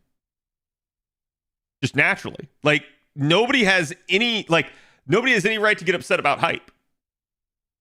If you get upset about hype, chat, that's on you. Like, you did that. You didn't check into that. You didn't have responsibility. So it's like, I don't understand how people do this. I've stopped pre-ordering games now. Yeah, and that's usually a good idea, right? Like I said, I very rarely pre-order games, and when I do, I usually pre-order it like a day before, after I've decided, okay, I'm gonna buy it because I've seen like the reviews and stuff. How did the charge work on this? It should not have worked. Bethesda took a risk in making it too. Oh yeah, and I've talked about this before, that I think one of the big issues with Starfield was they had to actually come up with an IP for once. So if you think about this, they tried to do like their first new IP in a long time. They have been doing Elder Scrolls, which is a pre-established IP with its own lore, and Fallout, same thing. So like in both those cases, it's not that they don't have to develop new lore for their game. It's just that they already have an existing set of like rules and guidelines that they know are successful based off prior games and stuff like that. So they don't have to do too much. They just have to take it, stay within the rules, and develop a like new area for the next game. That's it. That's all they got to do. So In Starfield's case, though, they had to completely come up with shit from scratch. And like, I'm going to go ahead and tell you this right now, chat. One of my number one issue with Starfield, no aliens. Stupid move. If you told me I'm going to make a space IP, what would I do? I'd be like, oh, cool, with aliens? Like, that would be like literally one of my first responses. And if that was a no, then I'd be like, I'm not interested. Like, just because it's naturally going to make it more boring. So in that regard, I've seen a lot of people say like, oh, Todd Howard lied. Like Todd Howard promised us all this shit that's not like in the game. And I'm like, no, it's not No Man's Sky. Todd Howard didn't promise anything that wasn't in the game. Like, all of that shit was in the game. People just naturally go crazy about certain things and over embellish stuff. Where I can get angry at Todd Howard, though, is Todd Howard said that the entire point to the game is finding out what's out there. And I'm like, okay, cool. So that means there's something out there, right? And then when you get done with the game, you realize that the answer to that question is nothing. There is nothing out there. And that's where I felt lied to. Because I'm like, yeah, it's like, oh, what's out there? Nothing. I'm like, so it's like the most boring fucking choice they could have gone with, narratively. It's literally nothing.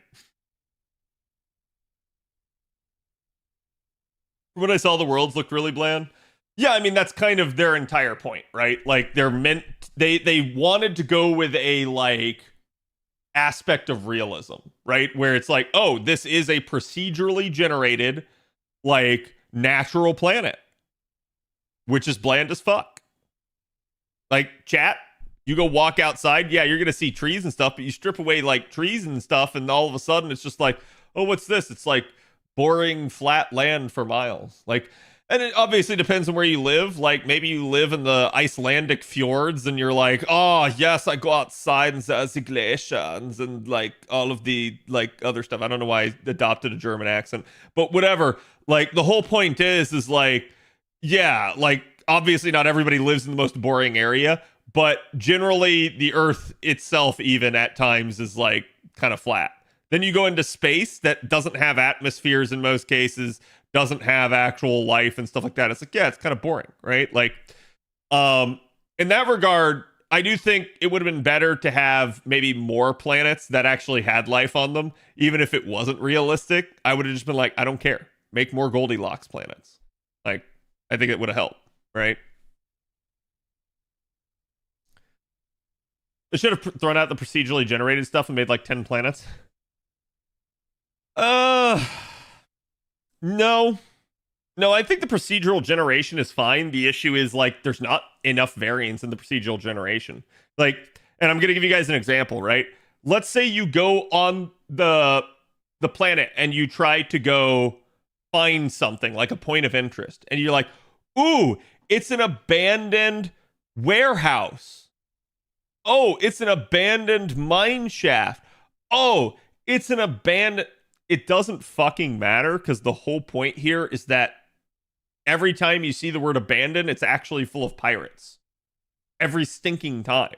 Like, and almost all of them are the same, like, 5 layouts. And that's kind of my issue with it. So it's like, I'm okay with doing procedural generation. You need a lot of pre-built content within the procedural generation. Or how you do it is you do it modularly, like a lot of dungeon crawlers do, where you say, okay, here's an outpost, and it puts this piece with this piece with this piece with this piece. But then you go to the next outpost, and it's like, oh, but it doesn't use any of those pieces. It now uses different ones. Or like maybe it uses one of the pieces from the old set and then a bunch from over here. That's usually how it works. And that's actually how they did dungeons for Skyrim. That's how they did dungeons for Elden Ring. So, like, I'm kind of surprised that they didn't do that a little bit more in that regard. But it is what it is, right? I'm going to say this, at the end of the day, I do believe mods will probably save it.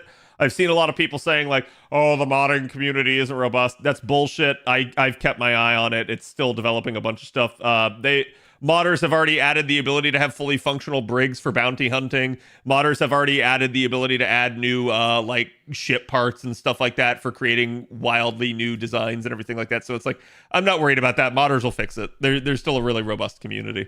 But obviously, there's naturally going to be some issues that are just going to be somewhat unfixable. So at the end of the day, like, that is one of the reasons that I went ahead and said, like, yeah, I don't care. I think Starfield has amazing potential. Even if it's like horribly fucked up, it will probably end up being a really good game. And I think what you're going to see is kind of like with No Man's Sky, kind of like with Cyberpunk, kind of like with a lot of these other games, you're going to see basically as Starfield ends up having that like redemption arc where like over time the devs fix things, they release DLC, modders come in, they add new stuff to make it more enjoyable for people, and naturally then like, you know, a couple of years down the line people could be like, oh my god, this game's great, I love it, wow, like, and it's just going to take time for it to get to that point. So it's sad that modders have to save it and not the devs. You know, I see that a lot, but no, because I think like the base game in and of itself, even without mods, was perfectly fine for the majority of it. It definitely had its issues, but the overall gameplay loop I felt like was still pretty decent. I maybe have issues with like what there is to do, quote unquote, at end game of the game. That stuff I think the devs need to work on, but we kind of knew that they already had DLC and stuff planned, so I think they didn't like they knew they put some of the stuff off. Where I'm saying like the modders are going to fix things, I'm saying like things that you find annoying or things that you want to see like embellished even more that the game devs would not have done because it's more of a like personal choice. That's what the modders are going to actually like help out with, right? Is it a $70 game though without the mods? Yeah. Yeah, like chat.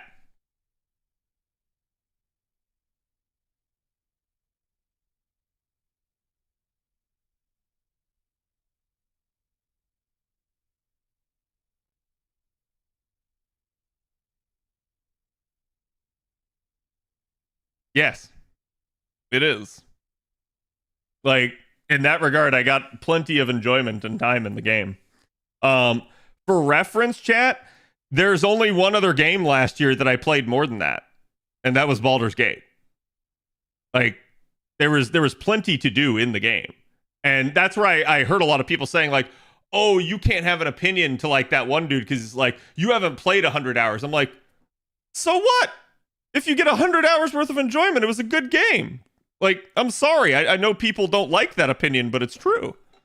I'm someone, and I kind of ascribe to this philosophy too. I've heard Bob say it. I've heard Zephyr say it, but it's like, it's the concept of my time needs to be worth $1. So if you're going to price a game at $70, if I get 70 hours out of that game, that's a good game. Because chat, I can't tell you how many times I get like 20 hours out of a game. Right? Like, and maybe it's not a $70 game, but even at like $50 or something like that, I'm like, no, right? Like, the classic example I like to use for these is like the Tomb Raider series. They're actually really good games, but I just refuse to pick them up on launch and just get them on sale because they're absolutely a single playthrough game and you don't really have any replayability. There's nothing like extra or side that you can do. So at the end of the day, I basically say, look, I need to at least be getting $1 for each of this. Right?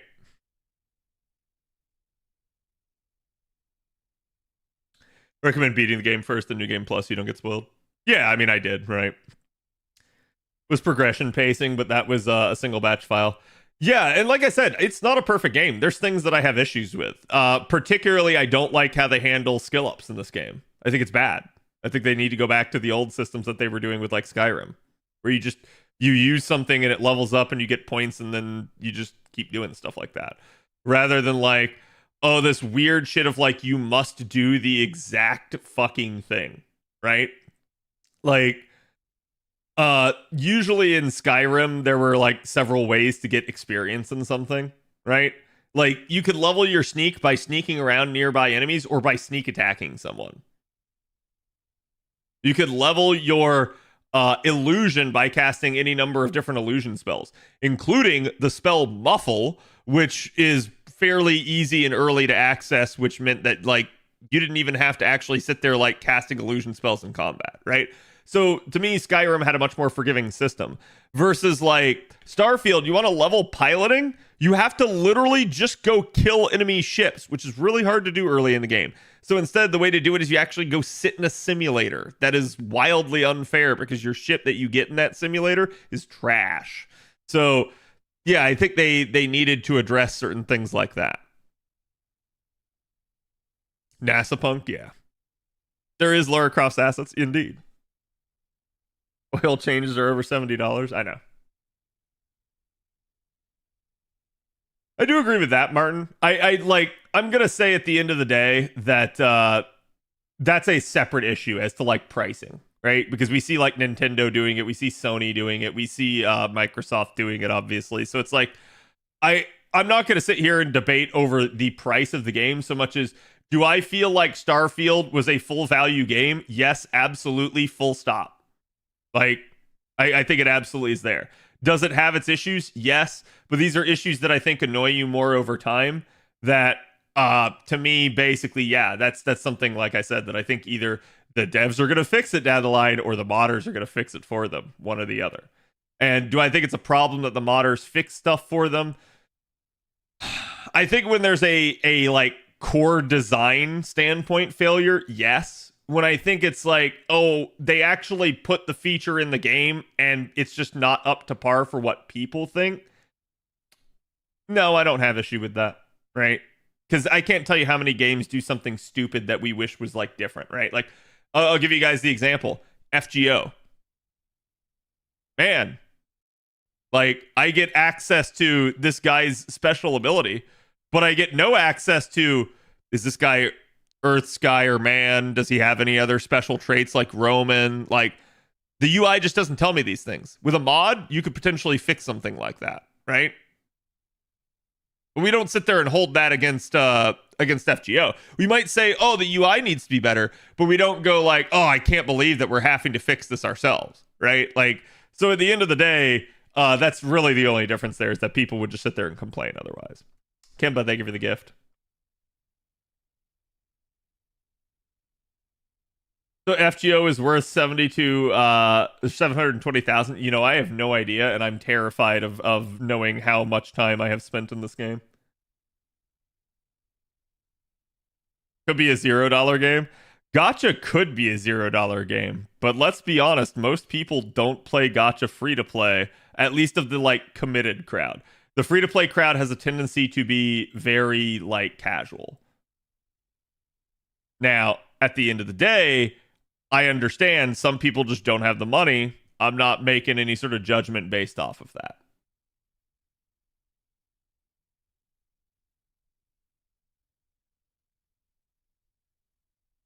I don't know what you mean.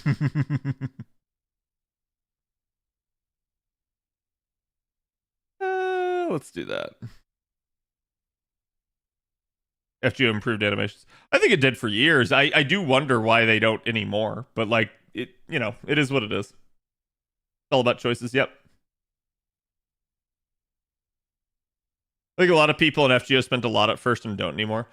I think that's in part the gacha system getting better over time, and also in part that people kind of have what they have, and they kind of lean on their past roster. I got reminded somehow. Did anything happen with the Ren VTuber? Wait, what do you mean the Ren VTuber? Are you farming mats or like Bond or what's up? I'm just chilling and listening to your takes, but just notice the stage.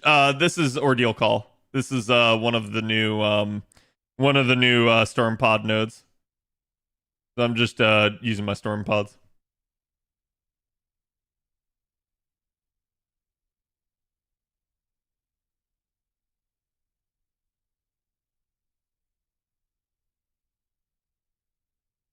Wasn't there something with remaking Fate Extra? Yes, we haven't heard anything on that in a while. Poor casuals, please leave. No, I'm not telling them to leave, right? Like I'm just pointing out the fact that it's like, let's be honest, most of the people here in the audience tonight probably spend money on the game, right? It just is what it is. Like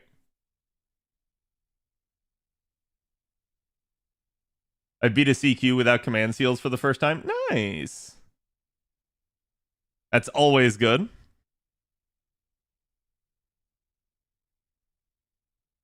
Is it you find you have less free time? Oh, I know. Or less free cash. Ah. That I believe, right? Like, I think it's also that, like, what you want to spend the money on becomes more, like, locked down and concrete. And you realize you just don't have the freedom at that point. When am I going to play Samurai Remnant? Like I said, I don't know at this point. It just requires me having the time. I definitely need to get back to it. I've done light spinning, but not that much. Yep. But there's, in some people's eyes, that would make you, like, you are no longer considered, like, cheap to play or free to play at that point. Like, you'd be like, oh, you've done light spinning? Too bad. You spent money on this game. You're now corrupted. Want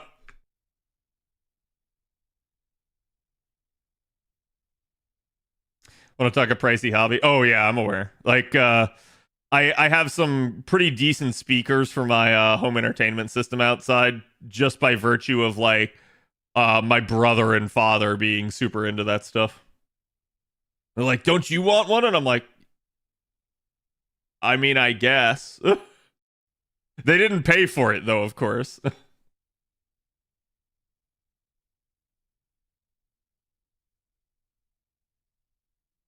So it was more like peer pressure.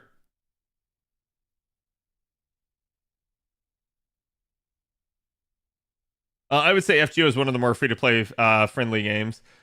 You know, it's really funny because I have this conversation all the time, and usually there's somebody in chat that shouts me down whenever I say it. That it's like FGO is actually pretty free-to-play friendly nowadays. It didn't used to be, and I think it still carries that moniker with a lot of people. But I think the big reason a lot of people don't understand, oh my god, she's already bond 9, holy crap, is basically that, like, a lot of people just don't have any sort of conceptual value of, like, how much free currency you get in the game over time. And I think that's, you know, a lot of the time, if you just go banner to banner and you YOLO, you don't really realize, right? Like, you don't understand how much you actually get over time.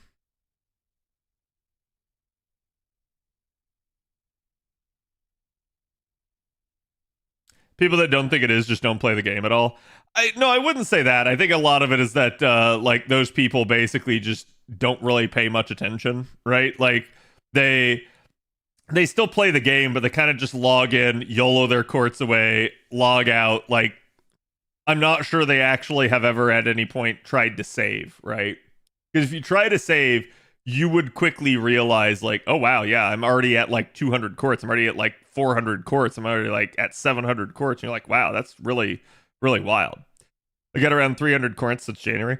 Yeah, and like, it's not even all the courts too. You start thinking about, like, how many tickets you get on top of that, and you start realizing, like, yeah, this actually does, like, level up pretty fast. Having bad luck can also skew the opinion. Yeah. And I've talked about that too, that, like, more free to play oriented players just, they don't roll as often. So when they have bad luck, it's really bad for them. Just naturally, right? Okay. I don't know what I was doing, but let's go back in.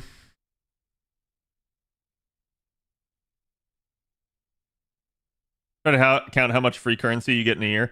The issue with this is we can always count past years. We can't necessarily count future years. And even if we were to count past years, it's not going to be one-to-one accurate because NA versus JP differential.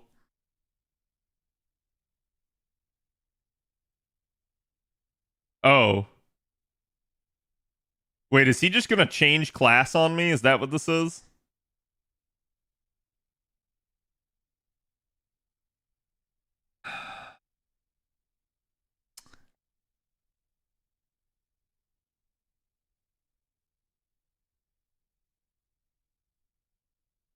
We're going to back out just because he has that that invuln. It's probably a chance-based invuln based off the text there. Wait, that counted for my special mission? What?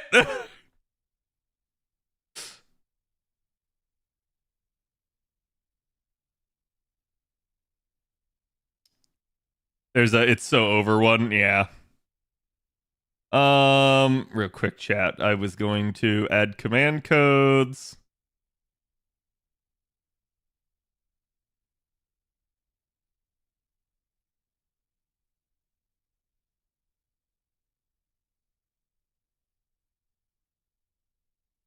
Not the right segment, but I'll go ahead and use my two faux pas. We'll make her stronger. I always have a tendency to get the wrong menu on these two, and I don't know why.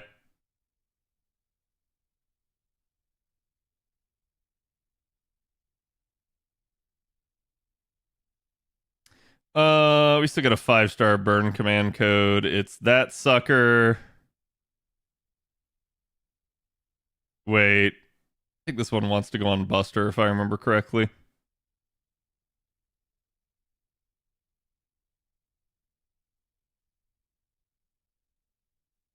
And then his first MP will bypass all of your defense. Right, but is he gonna auto NP? Like, is he gonna like charge to full on me?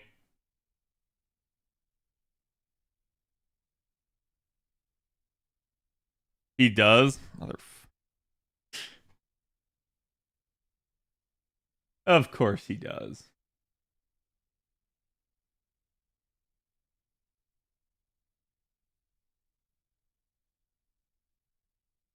He will NP after his first break bar. Not if I have anything to say about it.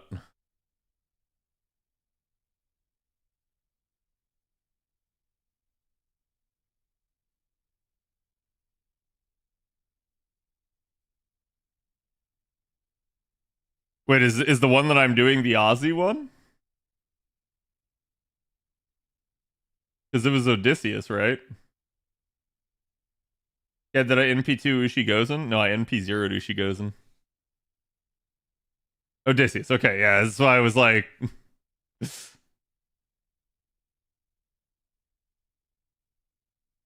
Now, Strom, you do realize I only have an NP1 Draco, right?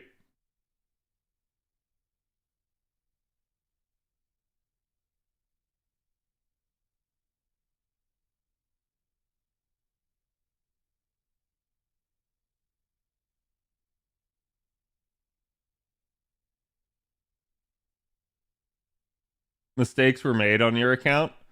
No. Like I said, I'll probably just MP5 Draco when she comes back. Will I MP5 Draco on an A? Well, I just said I'd do it on JP, so what do you think? Um, hold on.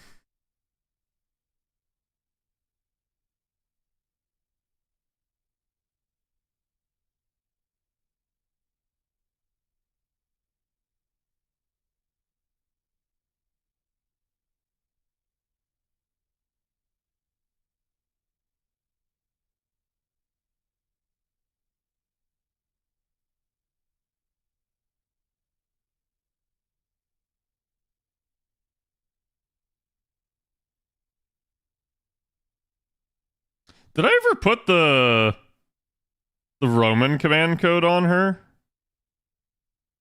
That was a good question.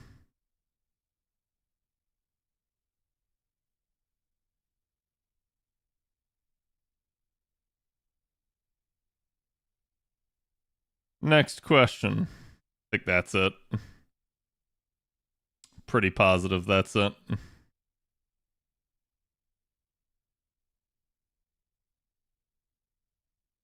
I need a command code list. Holy shit.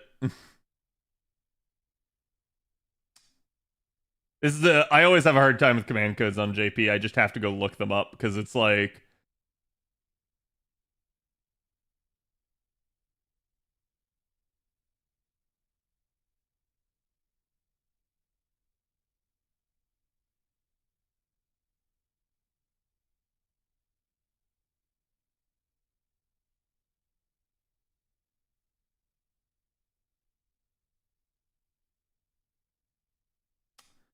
um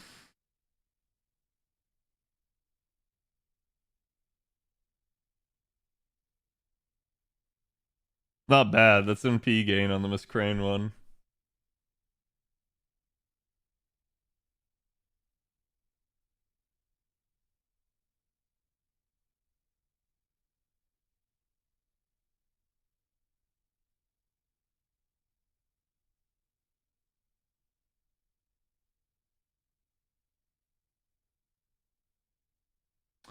Ooh.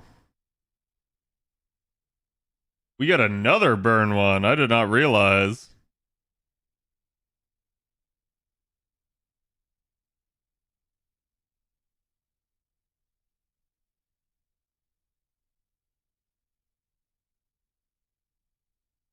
You don't need the command codes? Yeah, I know. I'm just putting them on while I'm here. Because I wanted to at least go put the Roman one on. So I may as well put a bunch on.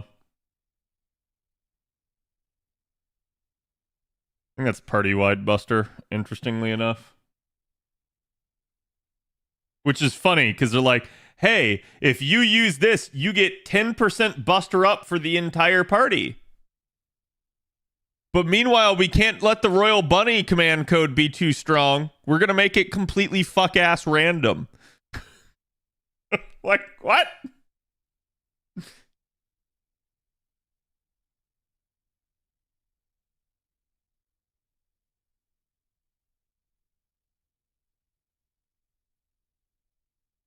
Um...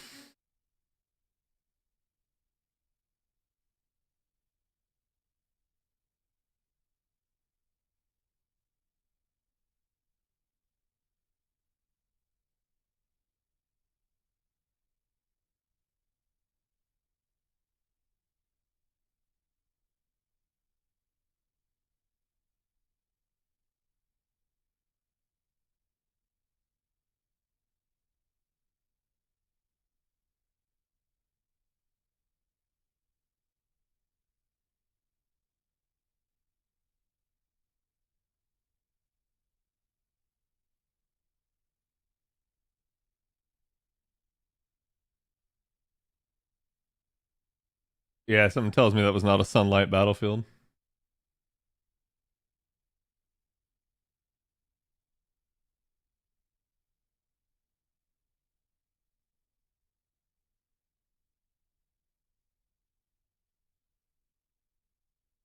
Actually, they've added quite a bit of command codes here.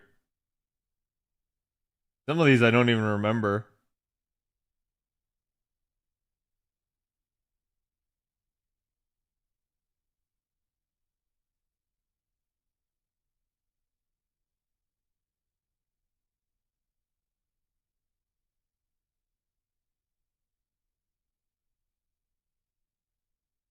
Do I have the Majin-san one?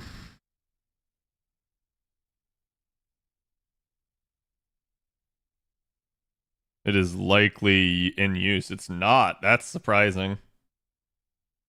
Okay, that is 100% star absorption and 10% crit damage. Alrighty. Should be plenty. Yeah, what command code are you looking forward to most coming to NA that you have on JP? Probably the Roman one. Out of all of them, the Roman one just adds 15% damage. Like, it's stupid. It's one of the most broken command codes they've ever put in the game. I just don't understand why the devs thought that was like okay. Okay, let's keep her in the back line if I can.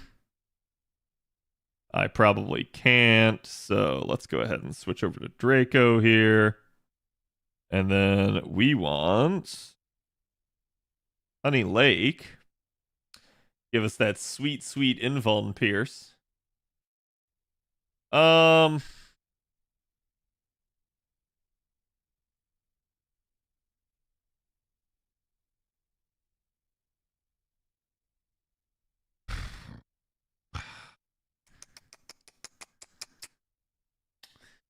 I think we actually run my Castoria for this.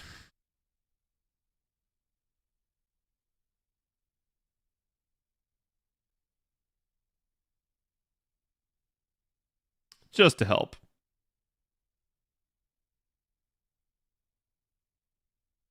Turn that back off. And let's go. Kimba, thank you for the gift to Rit. Appreciate it. Devil, Akatsuki, Dragon Reborn, and Farkas, thank you guys for the follows as well. Because it's Roma, yes. Genji code win. I am surprised they haven't done something like that. Something that imparts the trait would be very busted for a certain unit, though. That's probably why they won't. Okay, so he is not immune, thank God.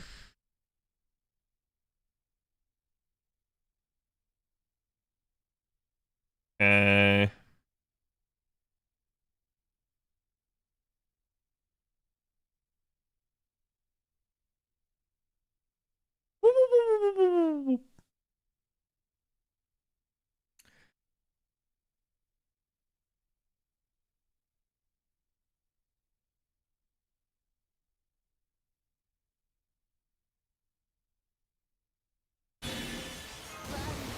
Oh, I don't know why all the sound kicked in there like that.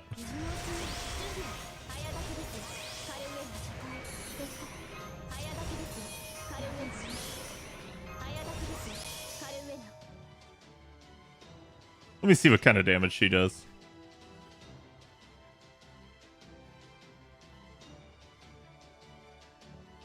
Genji is too much, yeah. If they added command codes for NPs, probably would break things too much.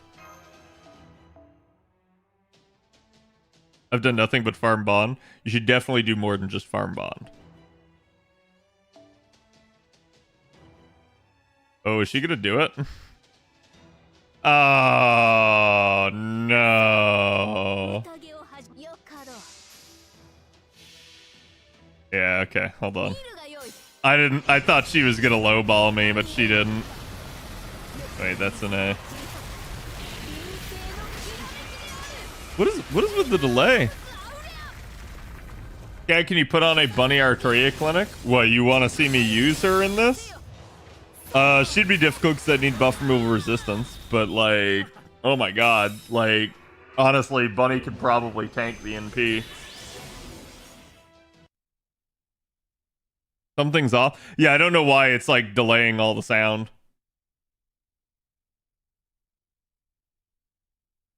I bet they one day fix coins, but the fourth append is making the Bond C a passive, and the fifth one lets you augment the NP, and the coins are greedy as fuck to get. I mean, I wouldn't be surprised, right? Like, I've said this before that I assume there is a fourth and a fifth append slot for a reason. I assume they will eventually fix the coins. And chat, I told you guys I will gloat the day they fix coins. It's like it's gonna be one of those things where I'm warning y'all ahead of time if you so that people don't go like, oh my god, Cad's being like brutal here, and I'm gonna be like, yeah, it's gonna be the biggest fucking I told you so. But it's also gonna be one of those where I will at this point I pretty much have to admit it's like, yeah, it just happened way later than I expected it to. Like I was right in the end, but the devs absolutely put it off as much as they could. Okay, so we're gonna do that.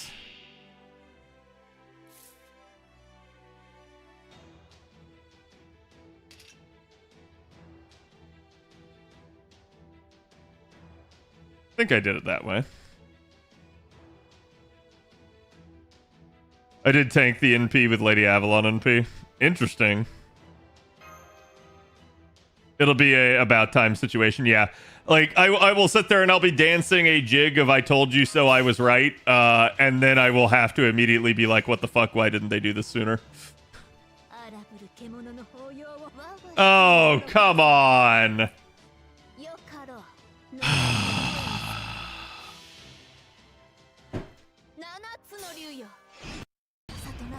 I still don't understand why I'm getting the sound delay here. Hold on, chat. Hold on. I think it's OBS is why.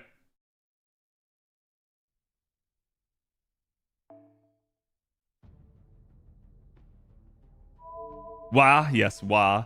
That was wah in 69 minutes. Oh, now it's 68. But then I will have stopped playing. No, I don't think so. Like, I actually anticipate it's probably going to happen this year because there's some signs, but we'll see. We'll see if I'm right on that, right? Like, I feel like the second I make such a statement, that's where, like, I've stuck my foot in my mouth, and then they go like, oh, yeah, it's not actually a thing. So, I don't know.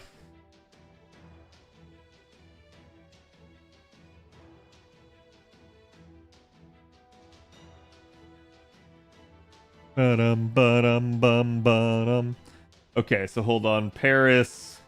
I gotta refresh myself with Paris's kit because I think one of these is a star bomb, and I'm gonna try to use it to my advantage. No, he doesn't have a star bomb. What?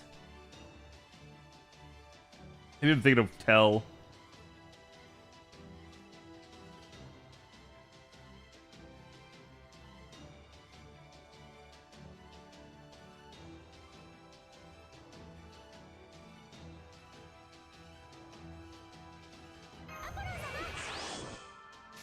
Okay, either way, we're gonna try. If that's gonna be the sacrificial lamb, we're gonna do as much as we can. Kat, do you usually watch the JP streams? No, because usually they're on a time that I can't. Sometimes they're on the weekend and I get to like stay up and watch them. But like, for instance, the one coming up tomorrow, like, I quite literally will not be able to watch, I think. Unless it's like Sunday morning. I don't know if it's Saturday or Sunday morning. Still. So, I like how I got a nice roll on the NP the prior time, and I managed to bar break, and now, like, I can't get it again. So something tells me that was a high roll. Doesn't Ina already play JP? Yes. Ina plays JP. That's why people are like, oh, she started a new account for this. And I'm like, no. It's not even that she like started a new account. She literally never played in A. It's just she's starting an NA. So it is a new account, but it's not like she just rolled one just for the sake of like showcasing it on stream. Is it on the 11th? Yeah, it may be Sunday morning. If it's Sunday morning, I could potentially be up for that, but it just depends. Okay, we're just gonna keep sort of changing the seed by manipulating Paris's skills here in the hope that I eventually get something. Is Ina Japanese? No, I don't believe she is. I think she can speak Japanese, but I don't think she is.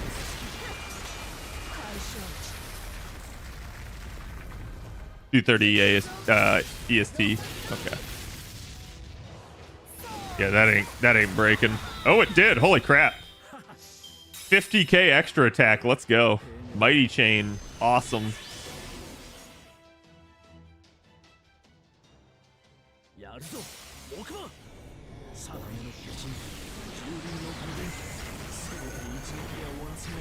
Yeah, she's a Hololive EN. Wait.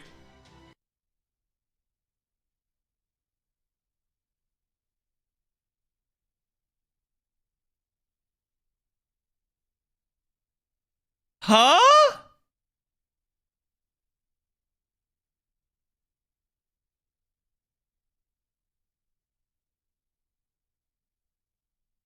Remember when I said it'll bypass your defense? Yeah, you remember when I said that that I use Nero Bride because or sorry, not Nero Bride, Draco here because she has buff removal resistance?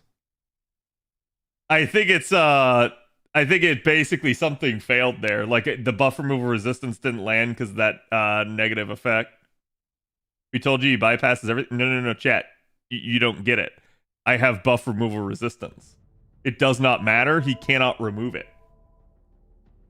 So unless it's he's not removing it and he's deactivating it, that's a different story. But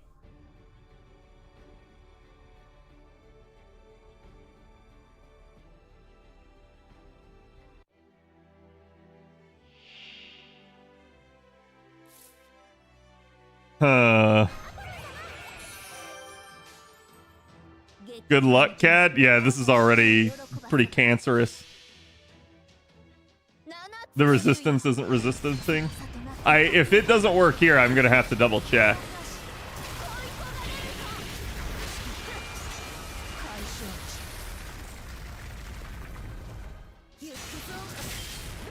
Wouldn't it remove? No.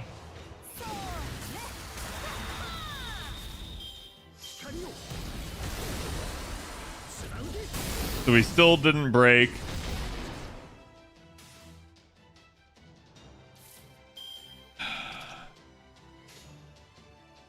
I may just explore this.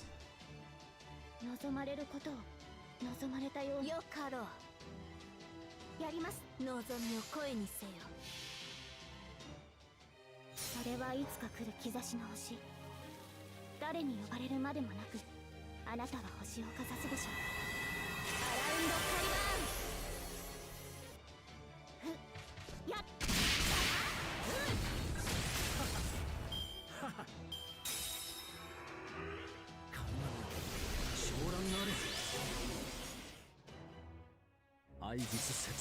He still did it. も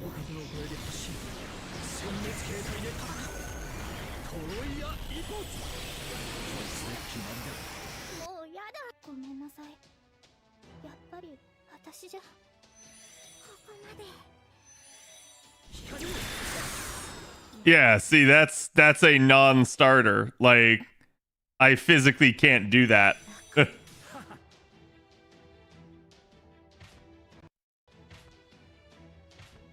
So I think it's just tank at that point.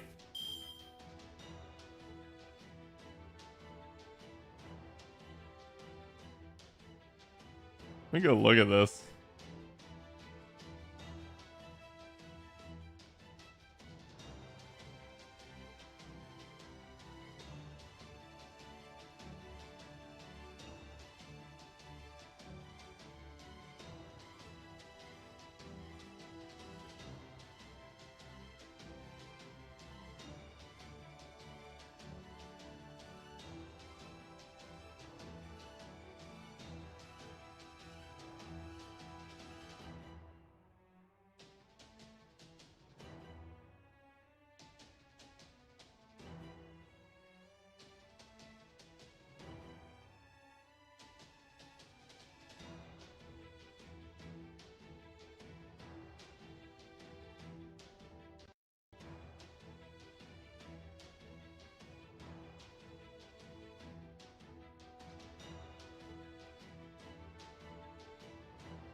Yeah, it's quite literally that sucker. This is the Trojan horse debuff.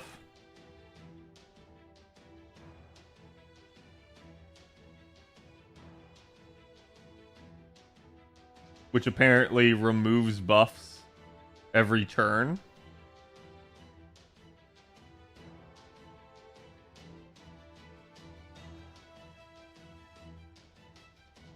Or it's random.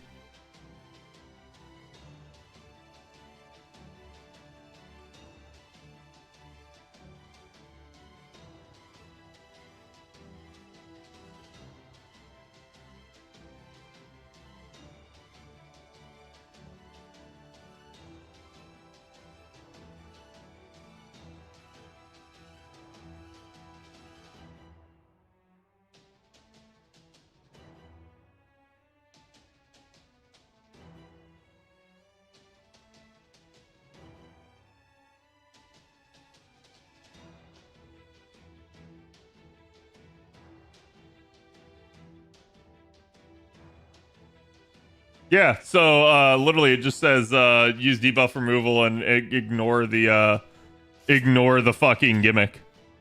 Okay, that's what we'll do. Screw that shit.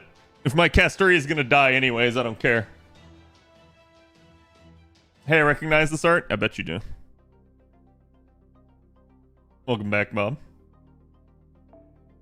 Think that Muffin and P. Listen, I'm gonna try, okay? We're gonna try here first.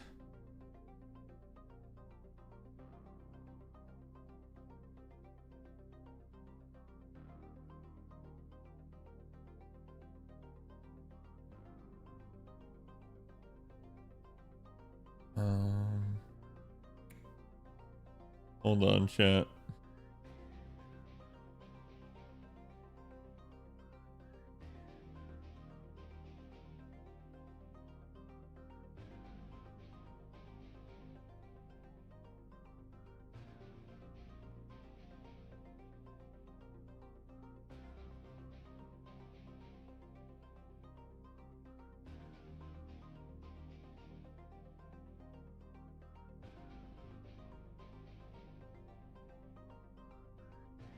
Are there 4 stars in here? Get out of there.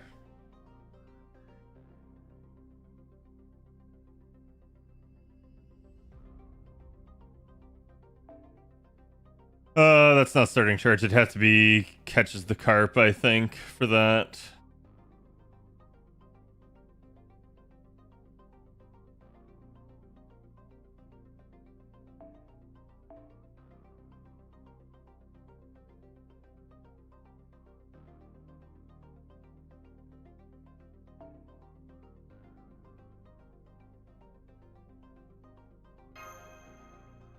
Okay.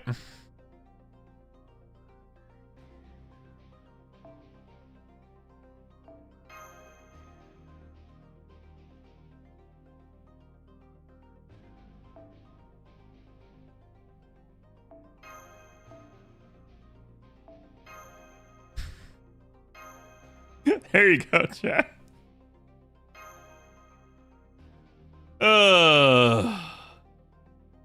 Do I love rulers? Yeah. When I don't feel like fucking with a health gimmick, I just throw on Ideal Holy King on the back line and say, screw your mechanic, I have money. And instead of money, it's like I have luck and got the C's. Okay.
Okay, let's put the Roman on him.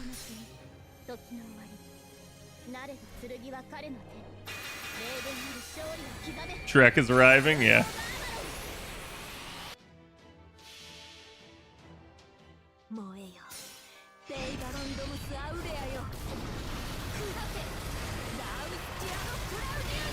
Isn't it just defense ignored? No, Odysseus actually removes defensive buffs. Okay.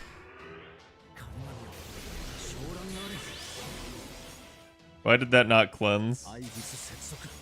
Now I'm terrified.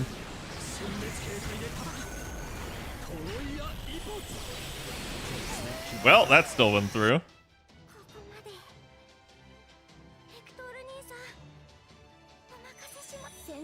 See if I can tank it, but I doubt I can. Oh, come on. Literally the last hit of the last attack.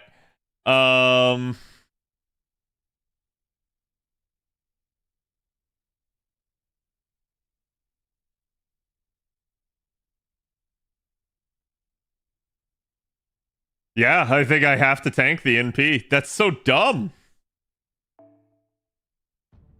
So, we're gonna do it like we want. Although...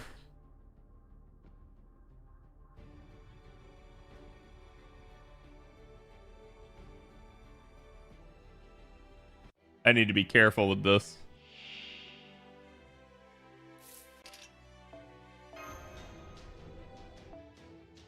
Nightingale is the purpose again? You could use Nightingale here. Am I going to? No. Because Nightingale will get her clock cleaned by this fight. That's kind of the issue with this. Is like, you could probably set up a comp where Nightingale worked. I don't really want to.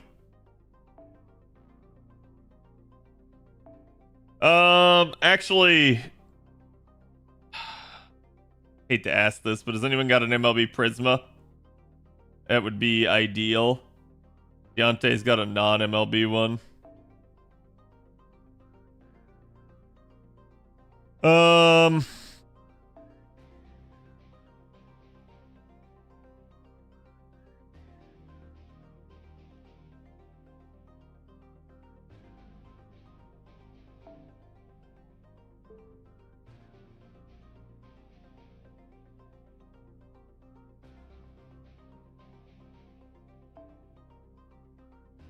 Oh, by the way, chat, I finally have MLB Prisma Cosmos on JP.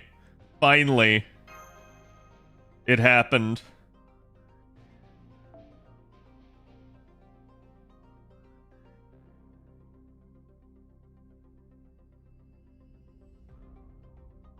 But now I don't have a spare Prisma.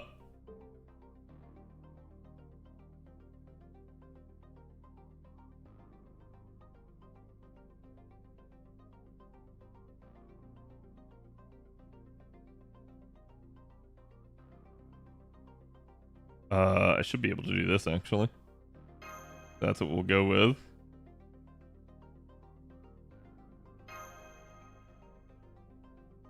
Does Nightingale's buff removal resist stack with Dracos? It might, right? Like, I'm not sure if it's the unique mechanic here or if it's just Odysseus going through it, but usually you can block Odysseus's buff removal. I've done it before. So I don't know why I'm not able to here.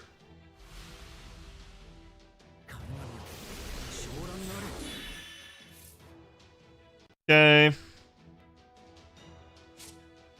Yeah, that's why. That's uncleansable, at least. So there's another mechanic then that must be coming that I'm not aware of. Oh, shh.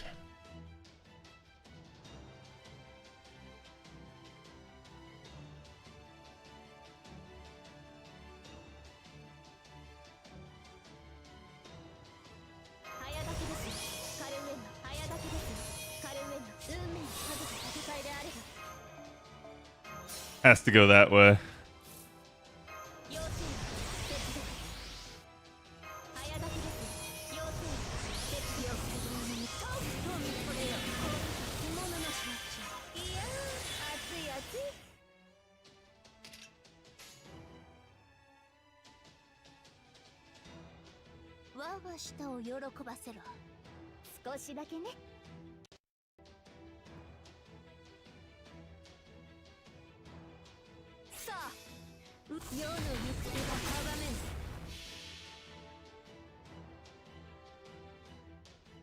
I'll use a DPS assassin, take out wave 1. 500k is a lot to do flat-footed. You'd have to give them some buffs. Or resign yourself to not 3-turning. I don't know why chat said to 3-turn. I basically have been operating under the assumption that I need to get past this with buffs intact, and that'll probably make the fight a lot easier.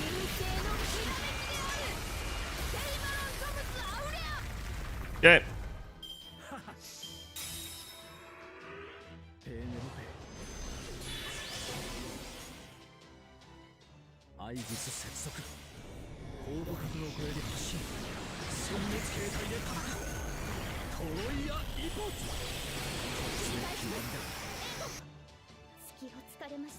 I think that still kills everybody else involved is kind of fucking nuts.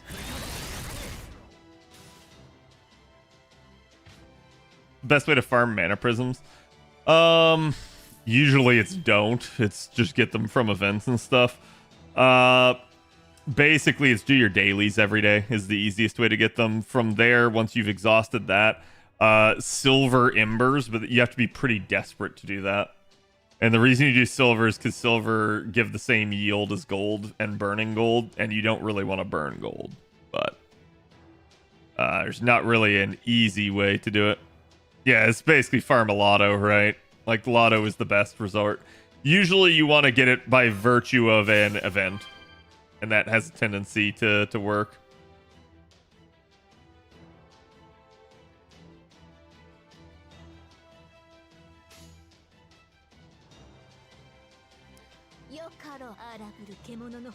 We're gonna do that. We're gonna pray to God that she continues to loop his ass.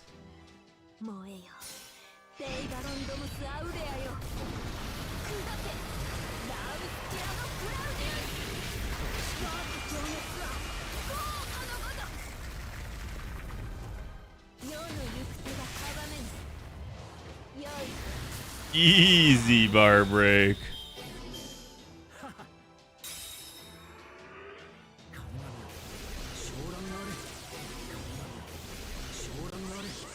Bro, enough with your defensive bullshit.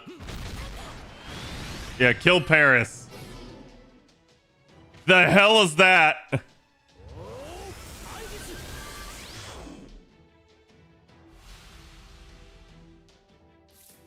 What is that? Oh, I don't even want to know. Everyone else is asleep except Drake. Draco is MP sealed! What? Oh, that's some bullshit, man. You gotta kill the others before you can NP? This is probably lost. How are you supposed to 3-turn this then? Like, what? You just have to be debuff immune?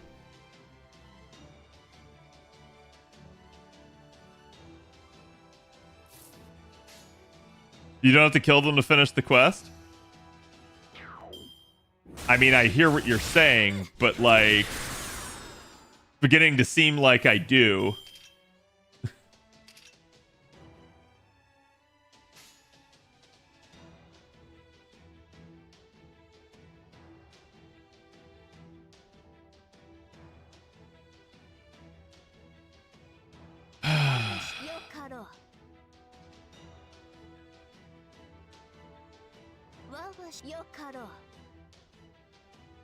I don't actually need charge, so that's actually more damage.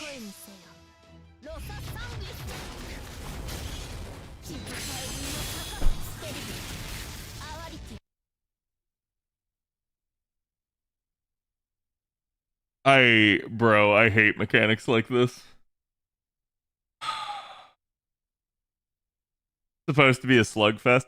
Yeah, it's just one of those weird issues where it's like, you could not have defeated this gimmick without having prior knowledge of it. So it's like, if I came in, I could have easily just slapped on like debuff immune, and then he couldn't have sealed my NP or put me to sleep. But because I didn't know that ahead of time, I couldn't prepare for it. So as a result, then now it turns into a slugging match.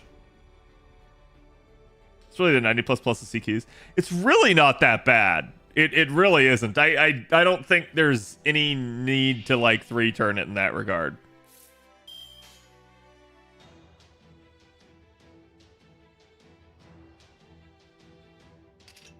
Okay, we're gonna get rid of the assassin first if I can.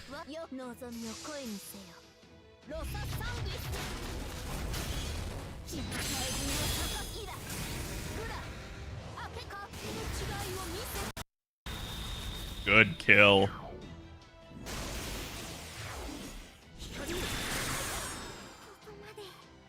This is spicy now.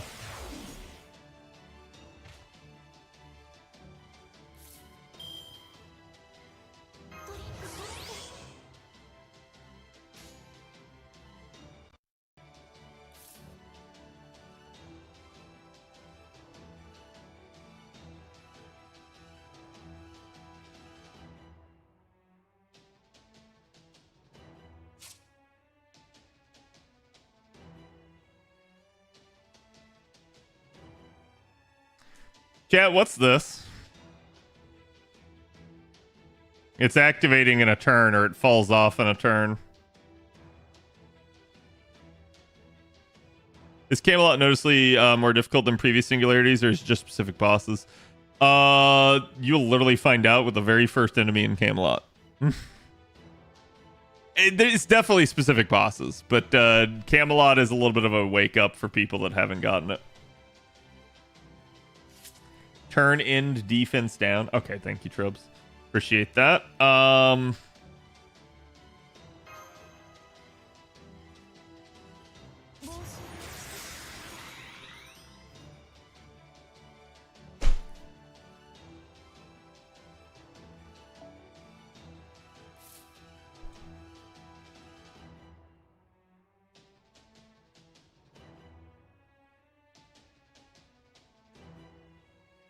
Why? Put it on the fucking bar! Like, holy shit! That is just dumb. That is actually an aggravating mechanic. Like, what the fuck is their problem? I would not have used the invuln then had I known that.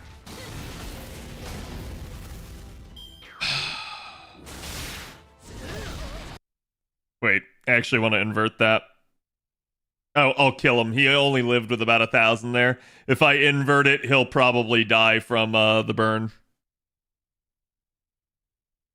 You need to kill both? No, I got that, right? Again, this is sort of the issue, though, when you put the mechanics behind gimmicks, that basically I have to sit there and read what each line does. If I were playing on an A, would I? Yes, I would know the gimmick and I would prepare for it and do it. On JP, how am I supposed to know that? Like, I don't know, right? So to me, it's like, there's just no excuse for not just putting MP seal on the bar. Even if you know what the mechanic is, just put it on the bar. Let the player see it. I don't see why that's a thing.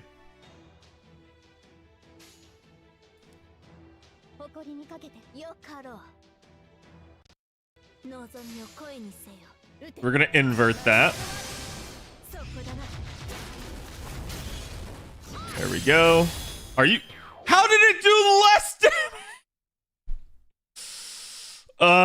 The difference between an arts and a fucking quick card. Oh my god. You're supposed to be Japanese. Yeah, no. Like I said, that's still an issue for me because they literally didn't give you the indicator, the debuff indicator that my MP is sealed. Why? If you're gonna seal my NP, give me the debuff indicator. There's no excuse for it. No matter what the gimmick is, show me the debuff. Right? That's my only quibble here. Like, I don't care that I couldn't read in the end, but give me the visual representation of what's happening. If you can't even do that, you're just trying to be a sneaky little asshole as a dev.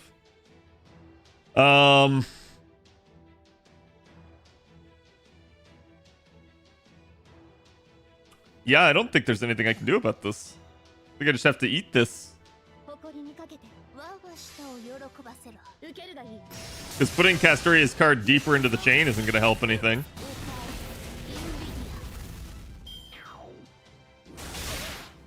And hilariously, the burn's only going to probably do 1,000, so... Oh no, it only did 500, so it also did not kill. I swear to God, if he full charges from this shit.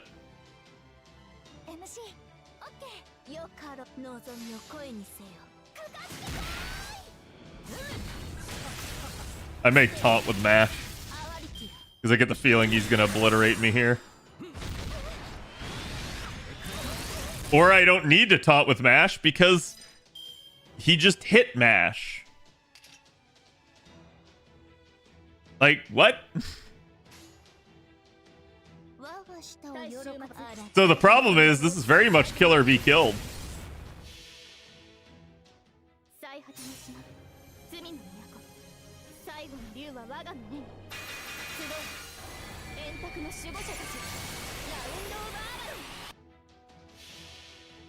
And I don't think she's gonna do the damage here.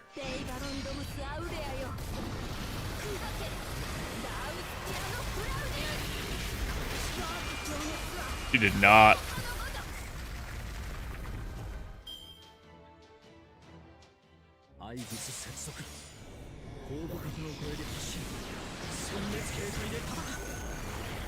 He still has it, I know he does. Yeah. No point in that. We ain't living through that. The CQ may be harder than I give it credit for. But it's still, like, more annoying than anything. I just don't like the way it's set up. Like, it doesn't feel like it's impossible to beat. It feels like I'm having to reset over and over again because the CQ is purposefully obtuse. So it may just be a command seal just to save the run and not have to spend the time on it, but I'm annoyed by this. What's the most broken sea in the game? Probably Black Grail, but Honey Lake is a close mention to that.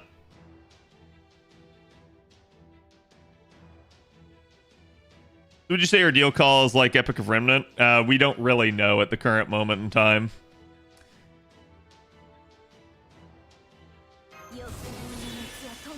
That's such a trap, but that'll at least get the burn on him for the extra damage. It's not enough, though. This is a triple seal, and I hate that it is.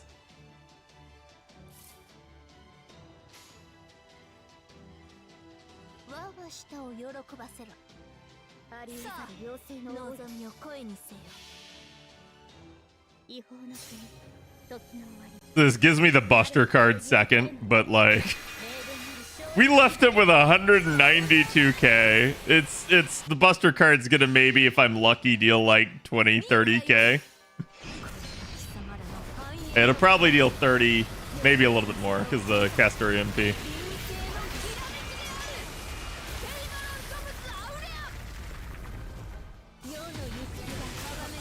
Yep. Oh. That's just mildly frustrating. I don't know.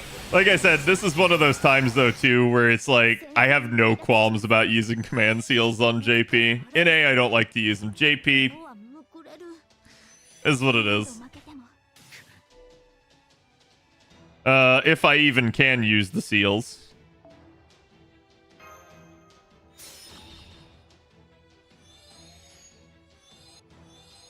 I'm back.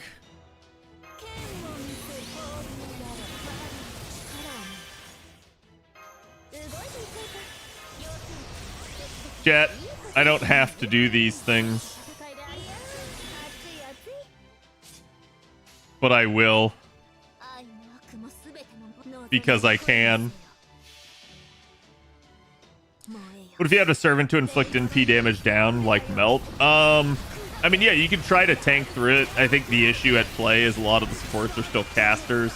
Even if you don't run casters, you can find a way to tank it outright. The issue at play is that he will eventually wear you down without healing. So you kind of need this nice mix of enough health and healing, but also enough speed to get through it.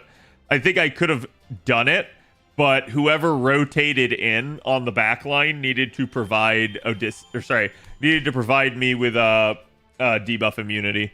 So like anybody that had like a multi-turn debuff immunity would have just been really nice. But even in that point, I don't think it matters, because now that I know that you have to like actually kill those enemies and it's not a debuff centric thing, I don't think debuff immunity would have helped. So yeah, it's just like, oh, you need to blitz him, but then suddenly you have to AoE him. I don't know. Just seemed really weird. Guess it isn't a 3-turn CQ. It's 100% not easy to 3-turn, right? Like, I will give it that. I think you probably need a very specific setup to make it work, and you could do it, but like, I suspect that it requires having all the pieces in effect.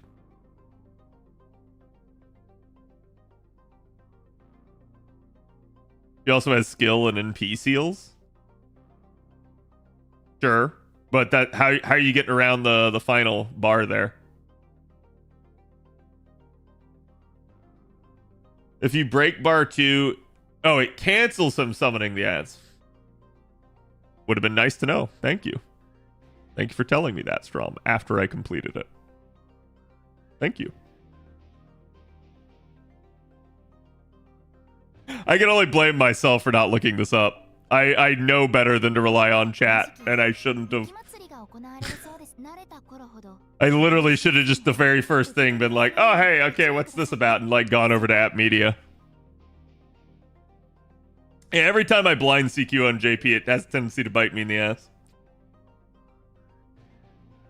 Ugh, if you're fast enough, you don't have to. Yeah. Like I said, I even at one point said, I don't know why chat told me to 3-turn this, so any one of you could have chimed in at that point. You just willfully chose not to. Okay, that's the JP CQ. I'm surprised. I'm surprised we didn't get another Olga quest with this, because that's what I was thinking. But sadly, 'tis not.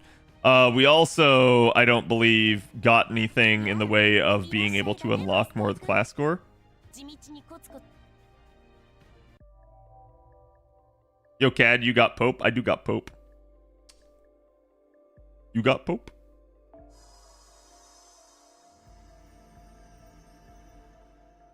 Oh, I haven't touched my Saber one very much here. No, not that.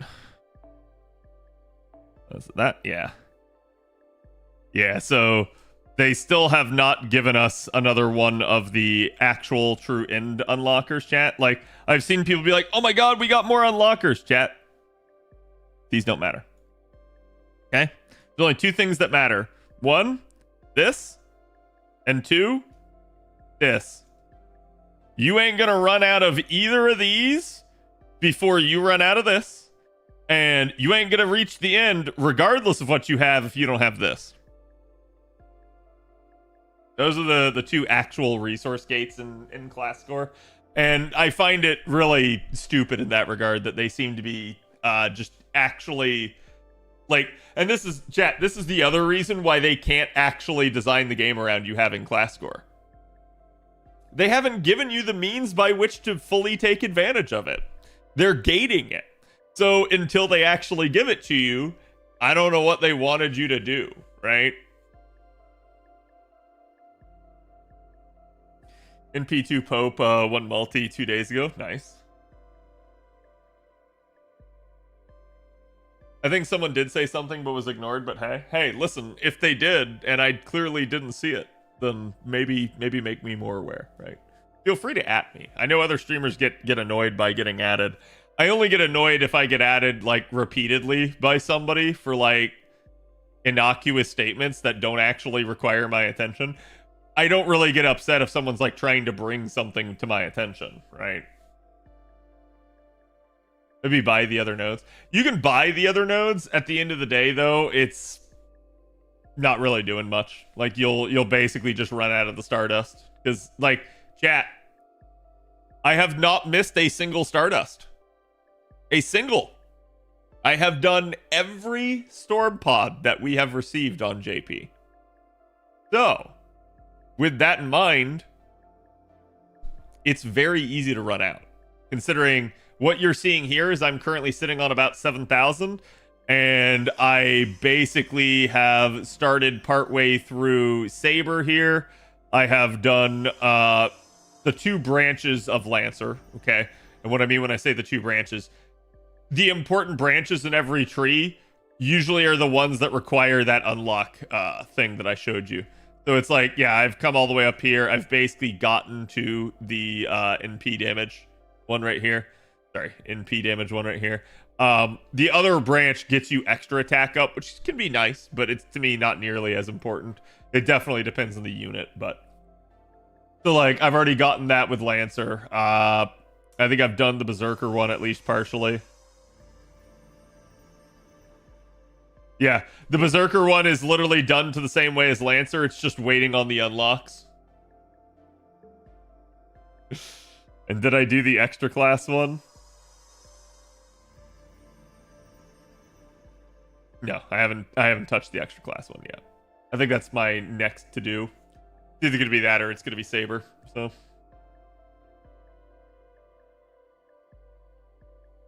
did you collect all of your pieces in the box? What do you mean? A single class needs 6.6k of the dust, yeah. Yeah, that's what I'm saying. Like you'll be gated by the dust. So around 2 trees you can complete fully. No, because you still need unlocks for even the other sides. Like the problem, chat, you require that end unlocker for everything. I don't remember the freaking name of it, right? But like, so if you guys look at my Lancer one here, which is done, right? Like, the issue at play. Oh, maybe it doesn't. Hold on. Oh, interesting. Okay, so I guess I could. So it only requires the end unlocker then for that. I thought it required it for the other route too. So that's my bad on that. So in that regard, yes, I could finish Lancer. I'm not sure that there's that much of a need to, because I've been prioritizing just getting to these points on other classes so that I'm ready when they get us unlockers. And then I will kind of swoop back. So like for right now, even if they were to give me 2 more unlockers, I can't go to the end of that class, right? Like I can go to the end of Berserker right now at the moment. I would need to level up one of them, either extra or saber, to get to my 3rd one. So, and now here's the other real reason, chat, that you guys see me sitting on this much dust. Do I have a lot at the moment? Yes. Could I do a lot with it? Yes. Why haven't I done a lot? I don't have the resources. Like, I'm actually capped on my JP. I could start investing it, but just to give you guys an idea. Hold on. Let's not do this one. Go to Saber here real quick, right?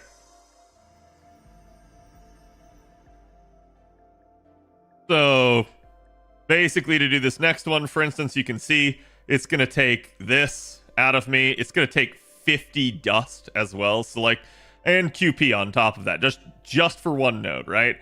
Then it's, oh shit, it's not like I have a lot, right? So I don't think I even have enough really to complete the next one. So that's why I haven't bothered. The big one is only for the NP boost branch, yeah. But to be fair, the NP boost branch is the big one. Like, flipping that statement on its head, it's like it technically is the one that matters the most. So to me, that's why like people are naturally going to go after that. Real problem is monuments. It could be, right? Like, I have the opportunity to get them some, so I just kind of like make sure I always get the saber ones right now, since that's the one I'm working on, and so on and whatnot. But yeah, it's not like I can't buy other stuff. But like, just looking at this chat, you get 5% crit all and 5% NP damage for each one of these, which means it's a total of 10% extra crit, 10% extra NP damage. Meanwhile, over here in this branch chat, I get aspected everything. And then the only thing I get in the end is basically 10% extra attack up. So it's still nice to get this, but at the end of the day, to me, I value the other two a lot more, because the crit up's going to impact all of my carding. The NP damage up's going to impact all of my MPs. Extra attack's only going to matter if I'm getting that Brave Chain, which it could be good, but again, just depends, right?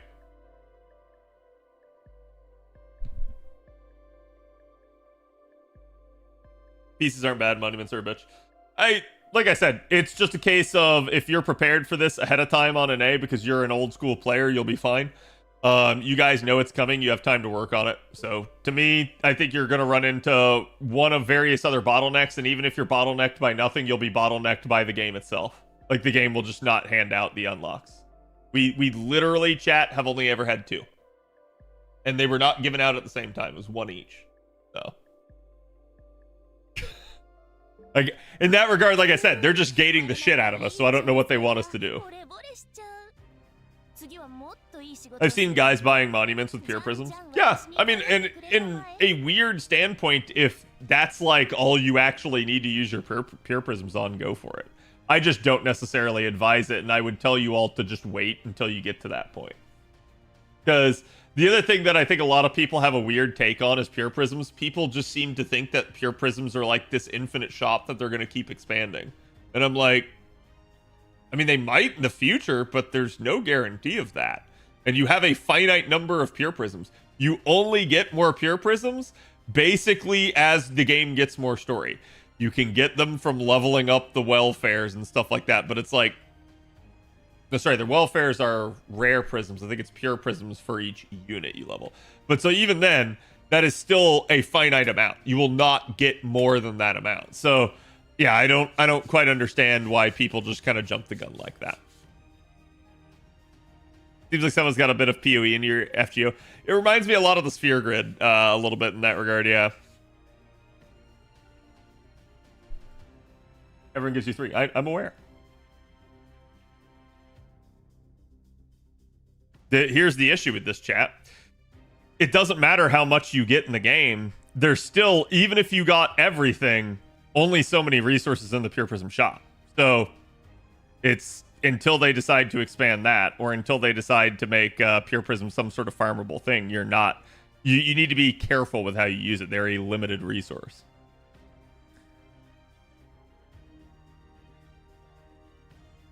I use Pure Prisms to deal with spooks mostly now. Yeah, that can happen. Like on my JP account, I've spent far more than my NA, and my JP account boils down to roughly like I think the way I've tried to approach it is like only when I flat out am out of a material will I buy pure prisms. And usually I will only do that with regards to like gold mats. Gold mats are usually the ones I want to because I don't want to have to farm gold mats. Gold mats are ugh.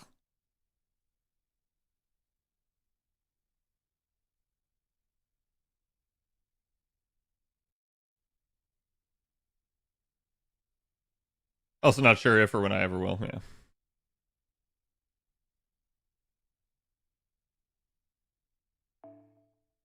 I've completed a third of Assassin. I think I still have a 160 monuments. Yeah, I think it's something to the effect of chat. You need like 500 of each, maybe 600. I think it's 600 of each for each class score.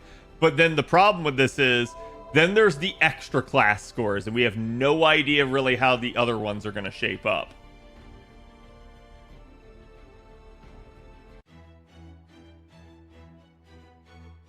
Most whales got 1,000 monuments.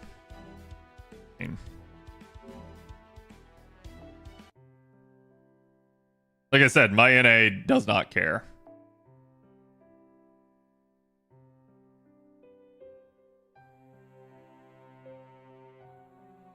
Okay, so I've basically got over 1,000 easily. Like my material needs are completely met. Even if I were to roll every single servant between now and class score coming out, I would not need any more monuments or statues. And chat, I am the type of player that if I have leftovers, I will still buy the statues and monuments. Because people were like, Cad, why are you buying statues and monuments to me years ago? They're like, you already have over 1,000. Why do you need more? And I'm like, I don't know. Maybe they do something more with statues and monuments in the future. And then class score comes out. So it's like, it's always to your benefit to just like keep getting stuff. Like the only thing that I've ever told you guys not to buy ever is the command code removers. And even then, there may be a use for them in the future. I just think that at the current moment, they're not really worth. And they show no signs of fixing it because they've already made changes to it, and the changes are suboptimal. So I think in a weird way, they're leaving it as is.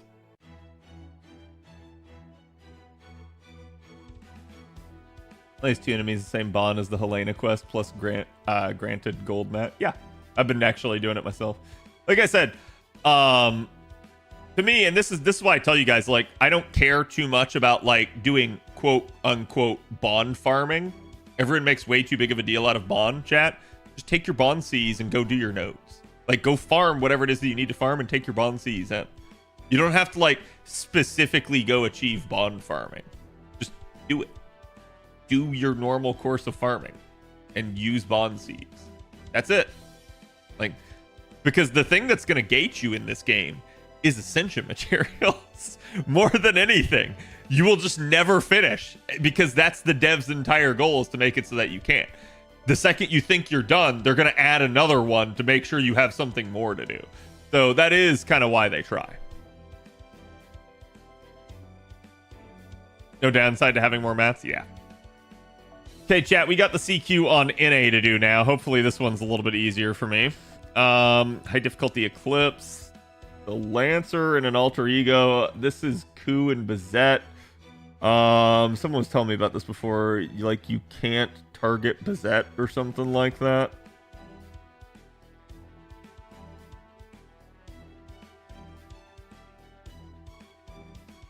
It's definitely funny because I remember using Bazette for this.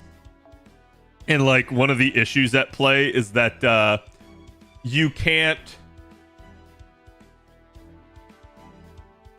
Fragarack the Fragarack. It's just really funny to me.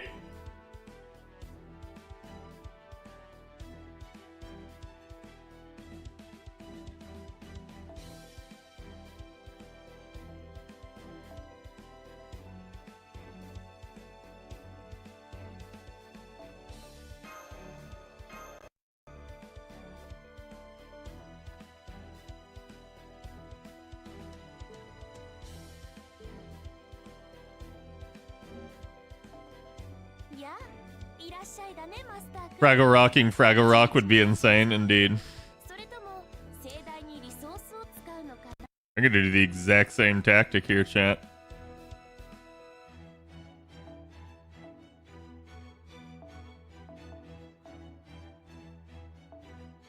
God damn it. I hate that event bonus button. I don't understand why it exists. Like, why is it on when every unit is bonus?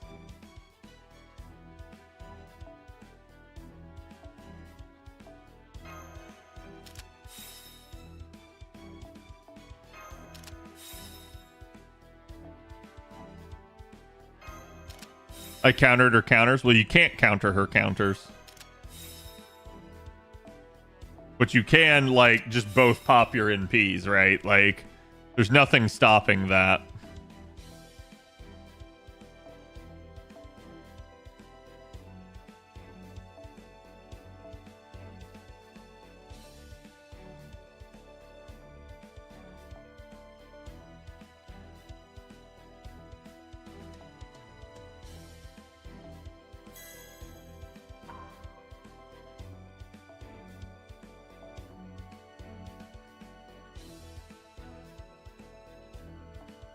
That's burning Battlefield, not burning itself.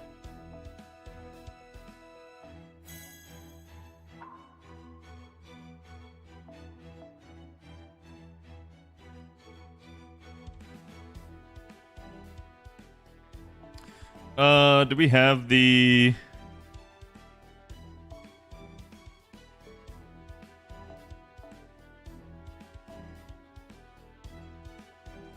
Oh, that's not burn. Why was I thinking it was? Oh no, it's the Nobu one that's burn for the 5 stars. Isn't it? No, that's critical. You know, it's a different one. Was that counter if your action is stunning or putting her to sleep? No. You cannot counter if she's asleep. Or stunned. I talked about all the limitations in the video. I specifically asked Avalon to double check for me for that video because I knew. I'm like, I know most of the rules, but there's still like a couple that I'm like, I don't quite remember if this actually is a thing.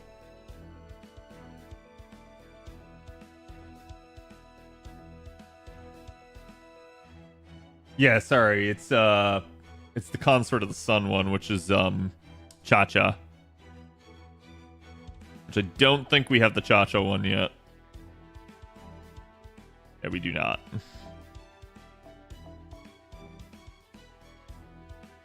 With Sea Drop. Ooh, piece of candy. Critical Strength 1.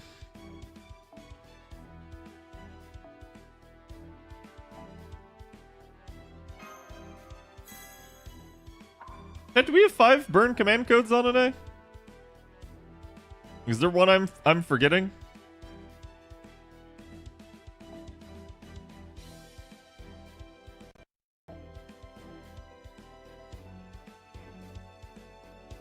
Because there's this one. That's poison.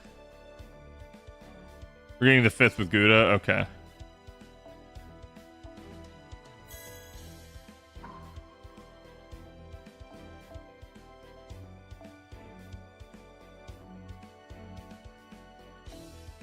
Give me Curse. All the ailments and debuffs. Okay.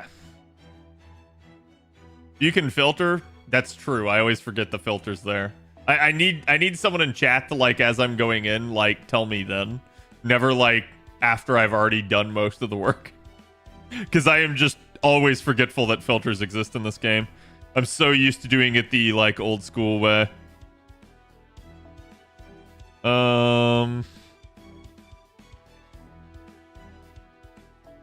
Give me that.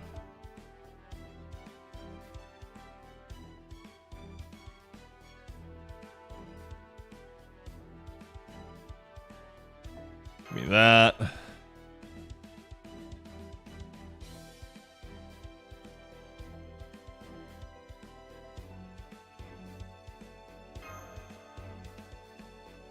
At least my Bazette's D rank. Unfortunately, she's not higher here for the damage bonus.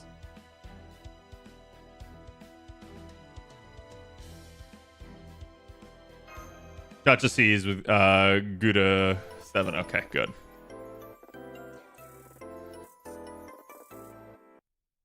Okay, so let's try this out. Like I said, I did this one on JP. I'm pretty sure I just used my Bazette for it as well. I just don't actually remember too much about how this one goes.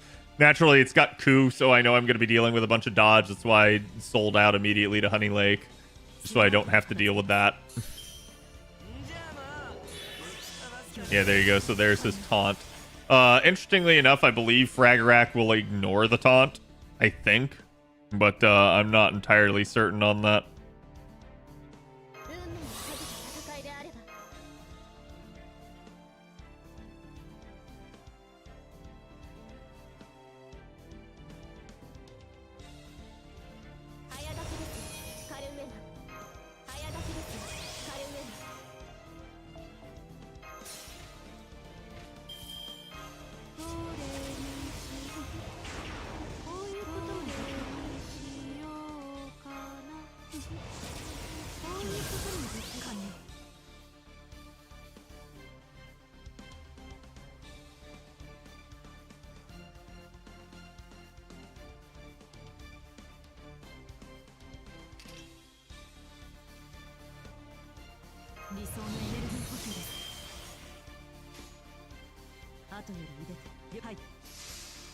Okay.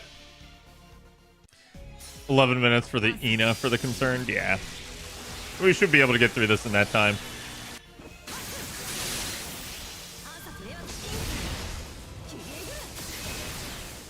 Like I said, we may just go ahead and watch Ina. It kind of depends on like what's going on. So we didn't kill the bar there. But, oh my god, you got Fragarak. Okay. And so, again, as you guys can see, I had a lot of people try to tell me that you could break the bar with, like, a burn. You can't. I don't know why people were trying to say that. It's a cool idea. That'd be awesome if that were the case, but the devs absolutely thought of that. So it's one of the reasons that I don't think they wanted to allow it, right?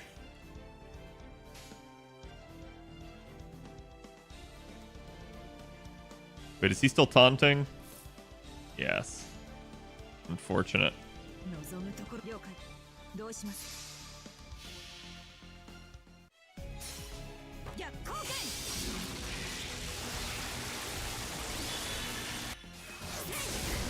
Gonna be so screwed when Ku gets a full charge and like somehow has his NP interlude to have sure hit and immediately like yeets my Bazette. Oh great, death proc.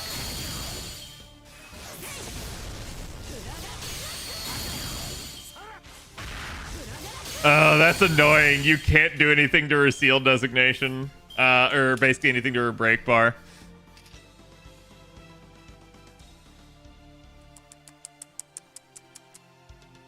Stupid stun.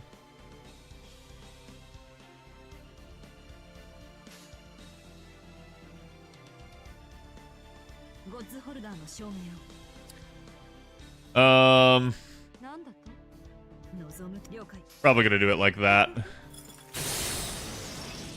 Basically just at least get some form of NP gain here, but I don't know that it's gonna matter.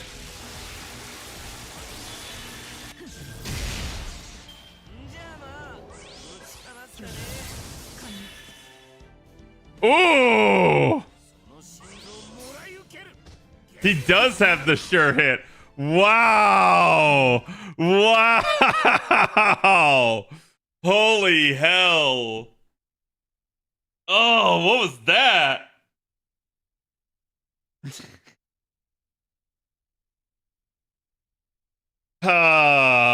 Wait, that's JP I went into. Get bonked? Yeah, I was not expecting the insta-charge. I was kind of hoping that Ku would be dead before he got to his NP. So wait, was that like a gimmick? Did she charge him based off something I did there? Or was that just a, like... that got activated? Always happens, I figured.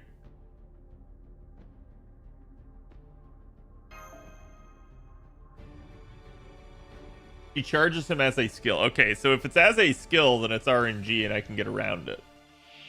That's what I'm hearing anyway.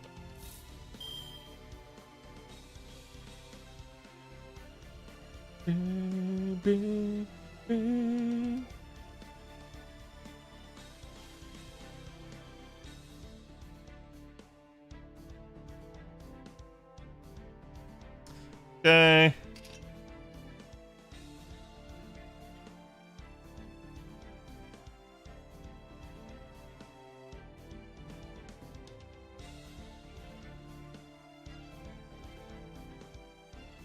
Wow.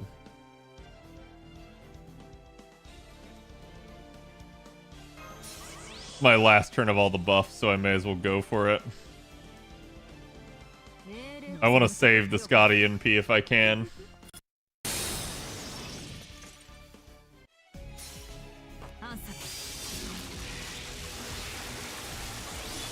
Had the skill starts on the break of his first, the first health bar in at least all my attempts. Interesting.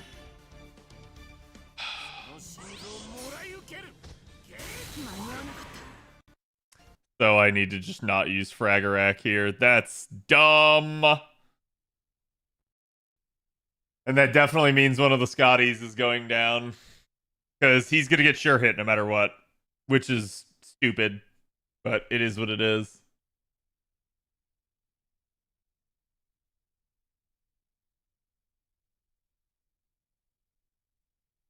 Why did that not...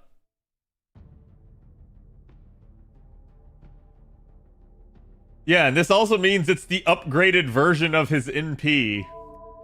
Ah! The devs were evil with this. Normally they don't give units their actual upgrades whenever you battle against them, but they definitely did for this. Guess Ina's in 5 minutes. Okay, so... if this is the case, he's just gonna do it. And I need to just not taunt with Bazette. I did good on this one. I had a plan. This is the issue with using Bazette. You have some RNG baked in.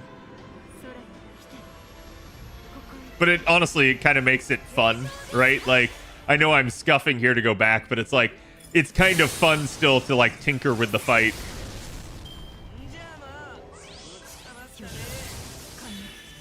Yeah, it's a double charge there too.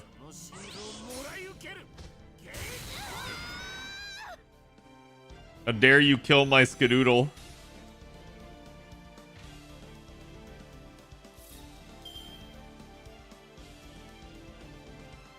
Well, this is unexpected.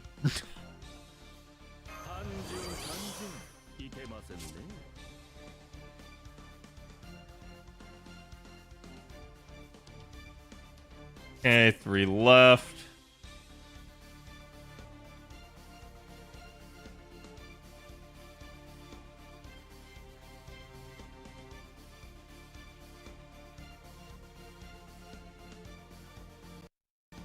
Time to gong, was that? Yeah, no.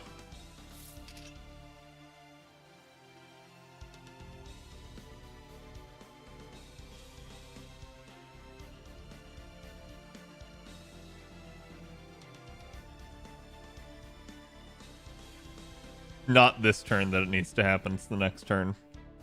I had to sit there and kind of like think about that for a second.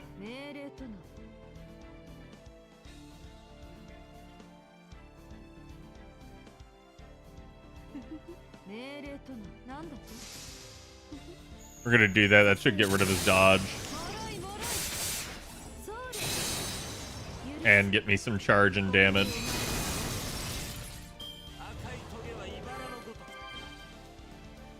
Wait, cleanse that little bitch.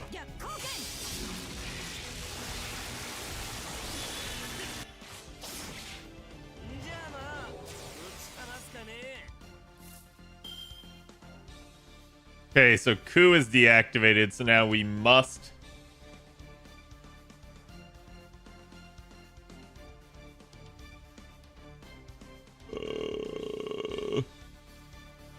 you have to be careful with this.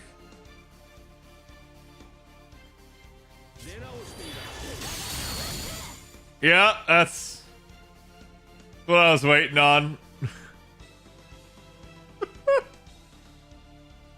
Fucking Fragerack, man. 単純単純いけませんね。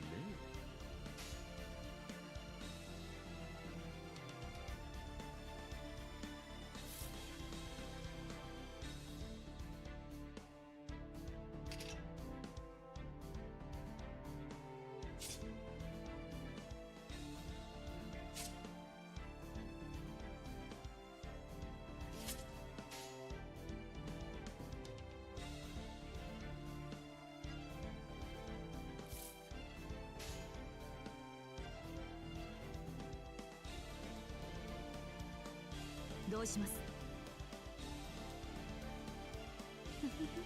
はい。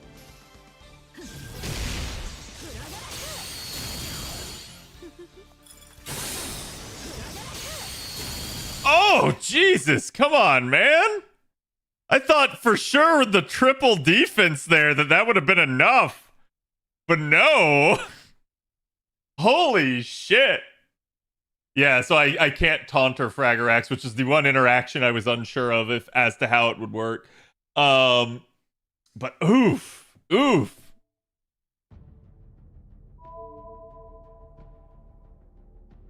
I'll still at least get Gong rotated out with this. Because he's down to 1 HP, so that's a pretty easy scenario.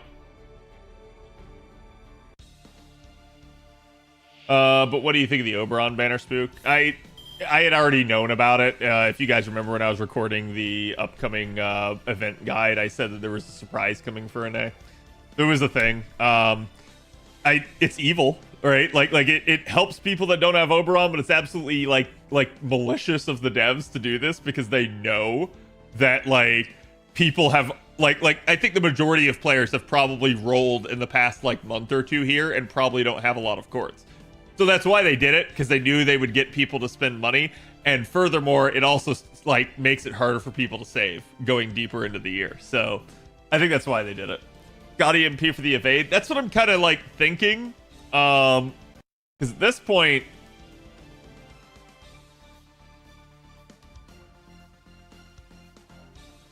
here's how we do it, chat.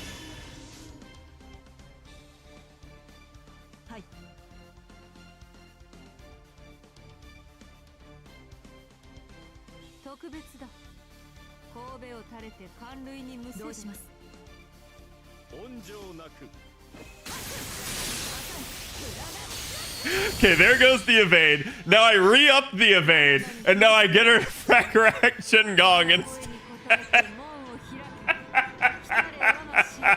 Oh, this is just funny. I'm sorry. Okay. Will Gong have the evade? Yeah, so he's gonna live through that. Now he's gonna get killed by their turn. Oh god, she's got Ignore Invincible now. That should bring Castoria back in at least. Oh no, it's MASH still. No! Well, actually, that could work too. 5 turns of Ignore Invincible at that. Oh, that's just spicy meatball level.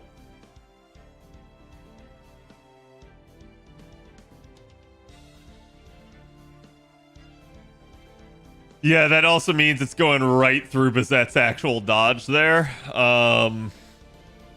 Ku should get the action first, unless I kill him, which he should not die from that, thankfully.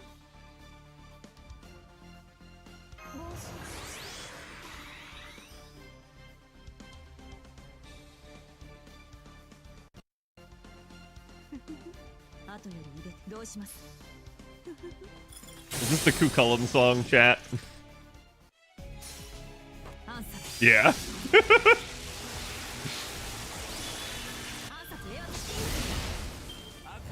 She didn't get the bar with that. That's unfortunate. Oh, bro, come on! What the fuck? I'm just gonna bring a Saber in that has Invuln Pierce and shit on Ku. Like, It's more fun to do the fight this way, but they're heavily incentivizing you not to use Bazette. And I find that really stupid. Defense up almost as good as anti-enforcement defense, right? Yeah.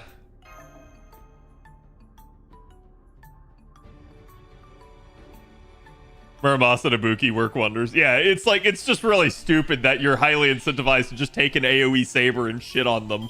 But like, I'm sitting here trying to do it the legit way. This sucks too, because like, this would be the only way to like really get around it. So that's gonna make him incapable.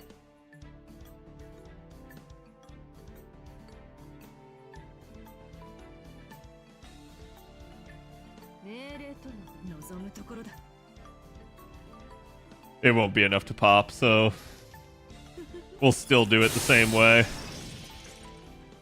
So it looks like it's any time that that Kuizatsu charges, she charges him back to full, which is kind of annoying. Don't they do even less damage again?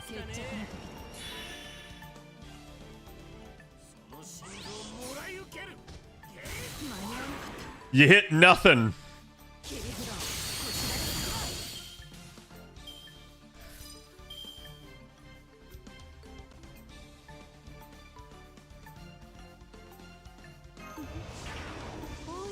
God, I'm terrified of whatever the hell this break bar mechanic is gonna be. Let me look at it, because like I don't want to sit here and keep scuffing. By the way, chat, it's loading.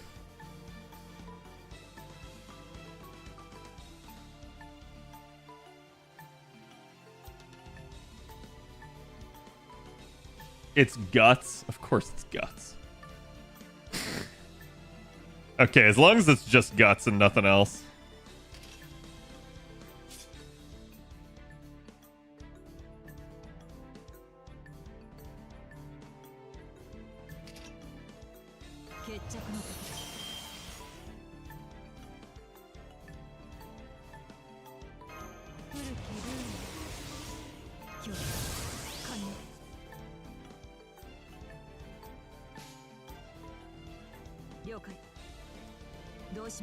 Wow! Good morning, good afternoon, everyone! It's taco time! Okay, so you guys can hear Ina there. Wow!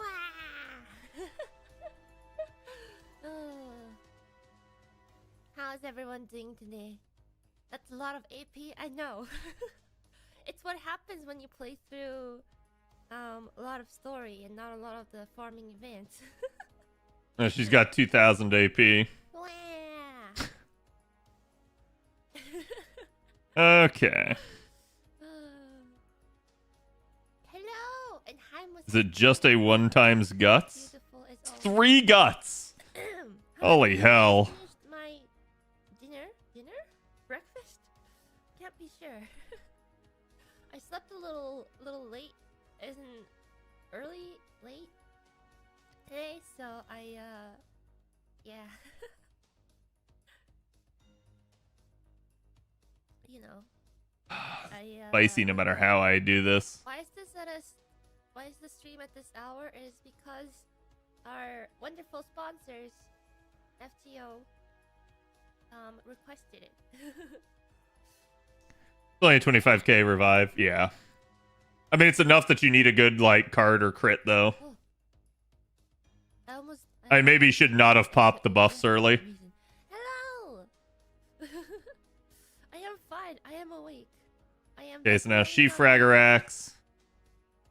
Kind of wish I had a stun right now. No, today is actually going to be a story-focused. Because Ku is going to NP on the next turn. Camelot. I know the same course look really juicy right now with all the banners up, and I'm very tempted. I don't know if I can use it. But before we start, before we get into the very purpose of this stream, which is to start playing through Camelot. And mind you, this is not the only stream I'm gonna do. Let's FGO was like, hey, try this on for I size. played through the story. I was like, Oh my god, you wanna do it one-tapped mash. Holy week shit. kind of in a row, and I was like, okay. So this will be I guess it's kind of the first time where I do like a weekly something throughout. Oh my god, dude. Yeah, I don't think I care. I think I'm just gonna triple seal this too so we can watch the Ida stream. I'm at that point. I don't care. Minus that week. I think that's actually like that was supposed to be the week. I could have absolutely structured this one better. Story, but now it's gonna be the week after. So you know. So thank you very much, FGO, and also Mr. Streamer, by the way, I know. Sponsor. Tadon. My oh my, it's that time of the year, FGO players. Maybe I should. It's okay, she hasn't done anything. She's just talking about Valentines right now. Hashtag sponsored stream. Souvenir Valentines, the chocolate tree and the garden. DPS Castoria time. Listen, chat. I'm gonna tell you right now what's gonna kill me is gonna be the Fragerack. 59 for those of you who can't read 24-hour clock. This event can be participated by clearing Singularity F, which is the very, very first. Or a death proc from Ku. One of those two things will probably get me. FGO can participate. Wow. And there's a page 2. There you go. This is an annual event. But now that Bazette's lost the invuln Pierce, she's probably not gonna hurt me too bad in that front. Okay, so I'll die here. It's an annual event where you can get a special message with voice and receive a special We'll carry the stars in. passing the event item chocolate, which you can get by playing the event to your summoned servant. Please join the event and see for yourself. I'm sad because I feel like I could have probably like sat here and just 3-turned this. Maybe not 3-turned it because we would have had to have dealt with Ku's guts. But like this fight would have been so much easier if done another way. Start grinding once you get those chocolates. You know. It piles up. It's always full.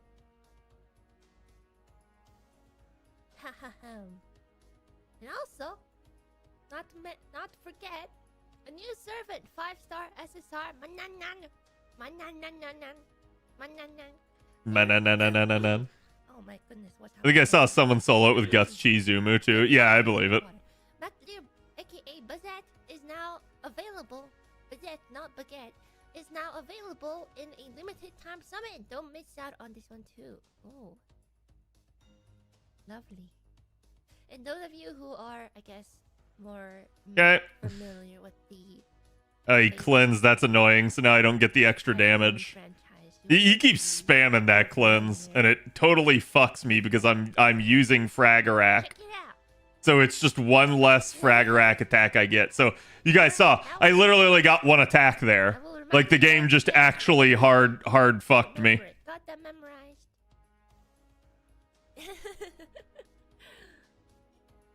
Alright.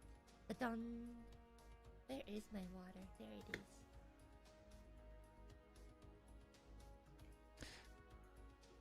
Oh my god. Alright. I should not have used Castoria's. Oh.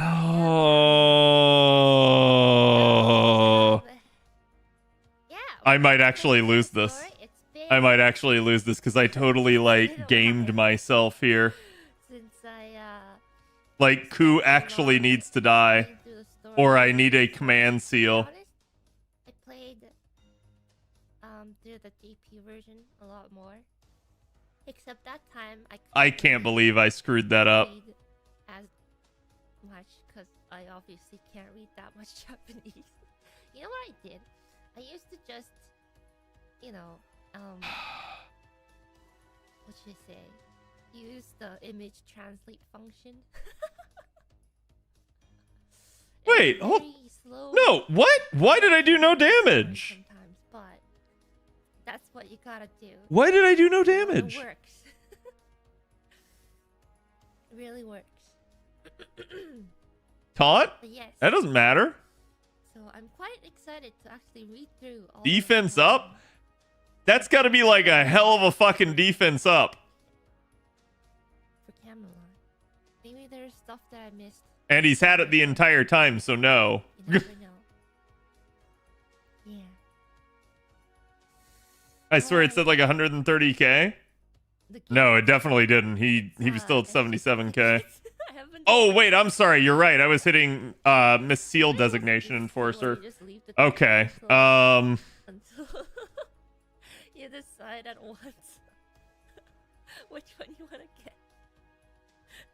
So I think this is the only play here.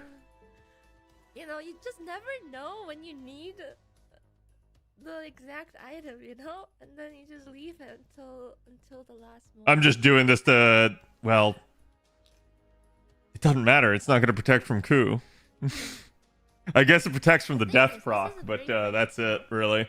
FGO USA lent it to me, so I'm not familiar with, I guess, some of the servants, but I'll do my best. Okay, I'll do my best. Okay, he actually hit someone that had solemn defense. This went the best it possibly could have for me. Sweet, let's go. After all this time, it's a test. I'll try my best. Yeah, see, chat, I knew the Ina stream was going to be like this. She's like, she's like me. She just talks at the beginning of streams. So, like, she has not even, like, touched Camelot yet. Account and a normal account. Basically, the fresh account that I have right now is basically the same. Oh my god, stop spamming the stupid charge gain. Same amount of servants and time put into it. I mean, I'm pretty sure if I had my JP account on EN, I would breeze through much of everything. But, you know, from the New Year's summons, we got Musashi and Gilgamesh, so I'm sure we'll be able to go through this. Time to struggle. I'm ready for struggle.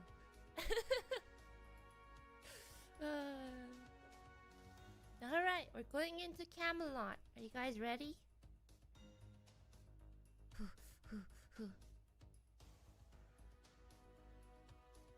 Are you guys ready? Okay. Alright. This in Prage, yes. Maybe I can read through everything too. Okay, here we go.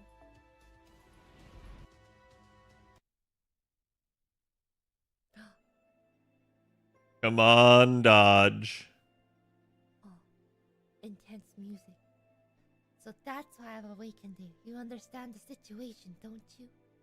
Figured that was gonna happen.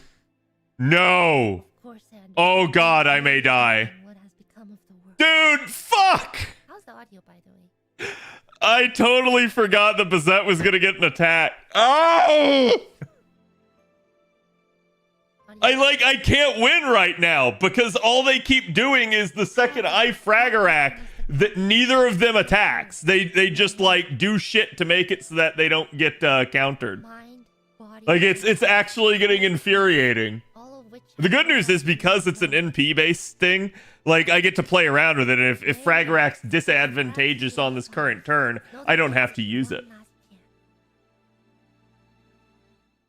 But let's be perfectly clear, okay? So chat, The result of this upcoming battle, you will die.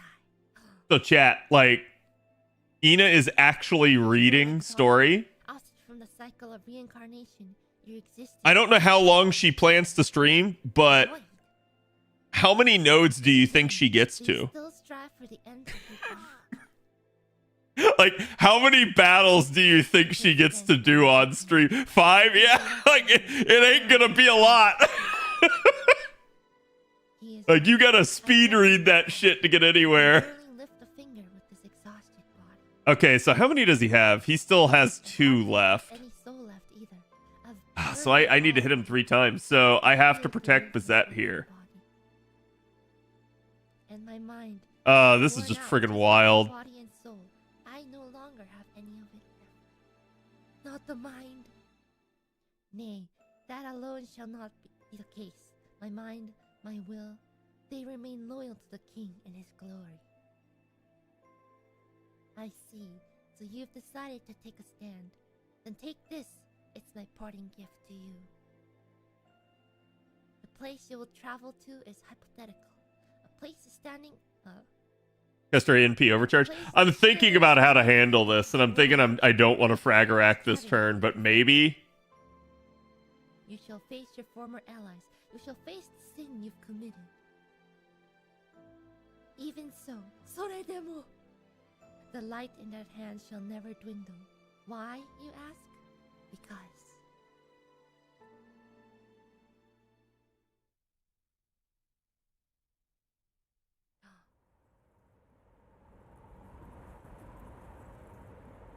When I came to my senses, I was already in this foreign land. This is like reading a book to you guys. The arid earth, the raging winds, the scorching atmosphere, all without signs of life. So long have I journeyed. No, it would be arrogant to... Maybe I can kill him? It's like I've been wandering around. Come on, man. Come on, man. Never known a hell like this. It brings to That defense is actually kind of strong now. Now that I look at it.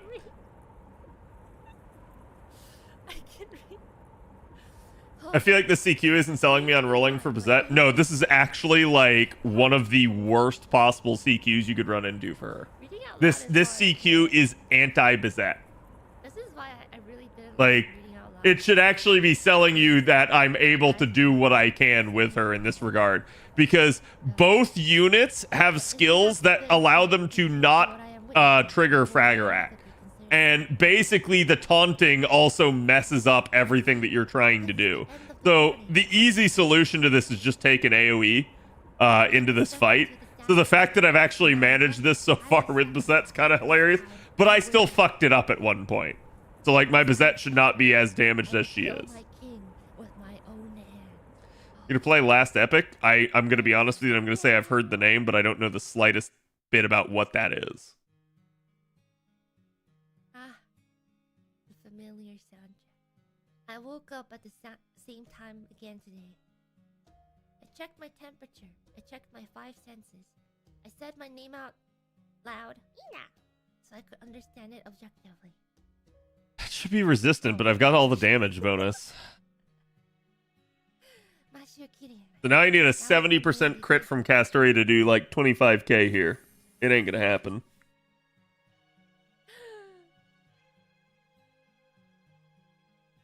Wait. Anyways, focus up, Ina. Hello, nice to Okay, meet it you. happened, Summon but... Experiment number 2. Oh, no, that won't do. Starting today, I should call you by your proper name. Don't worry, I've stopped the recording. Hello, Mashkiri. I'm Romani Achme.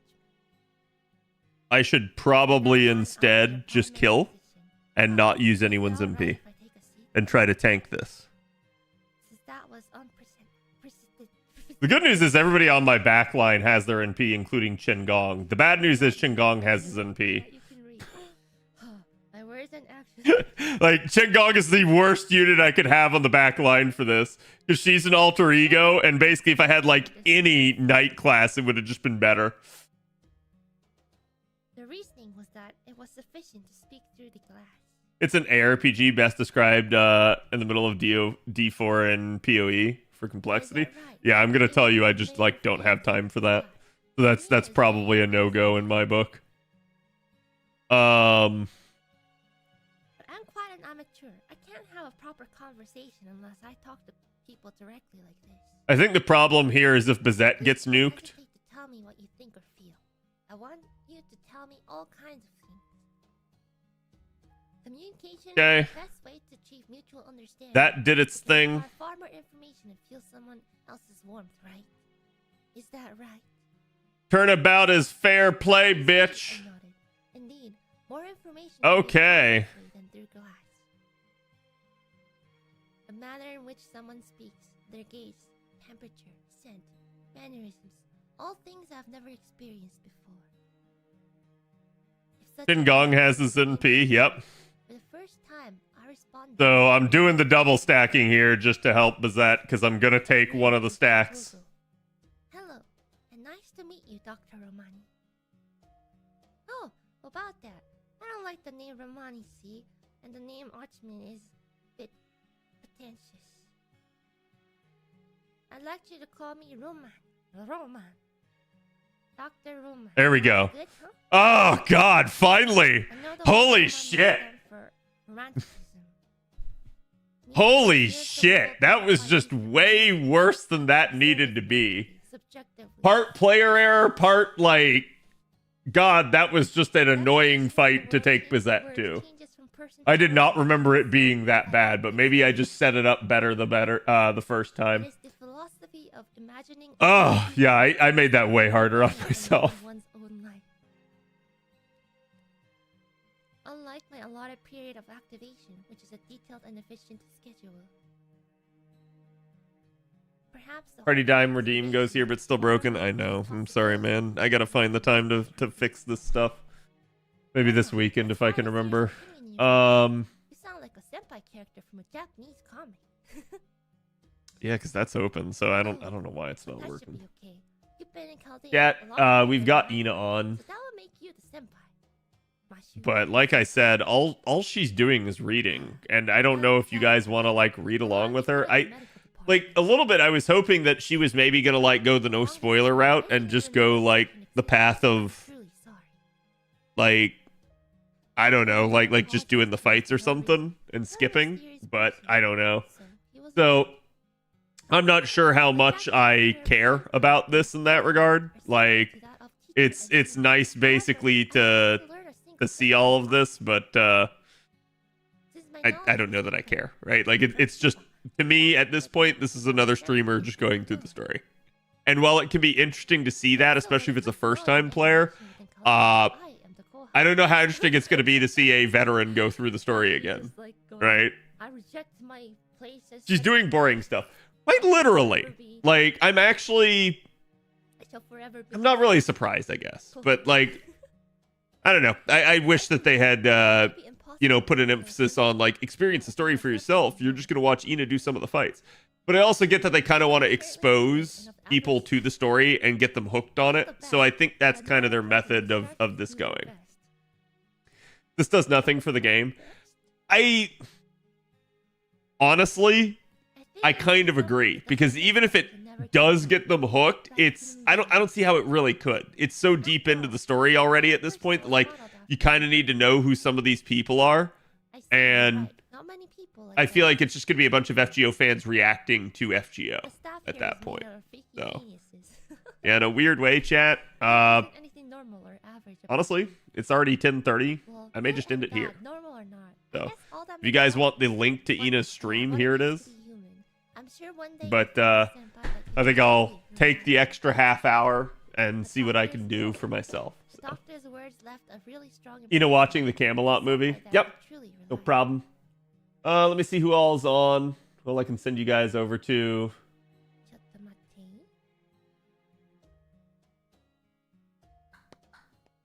I believe Mr. Fino is doing the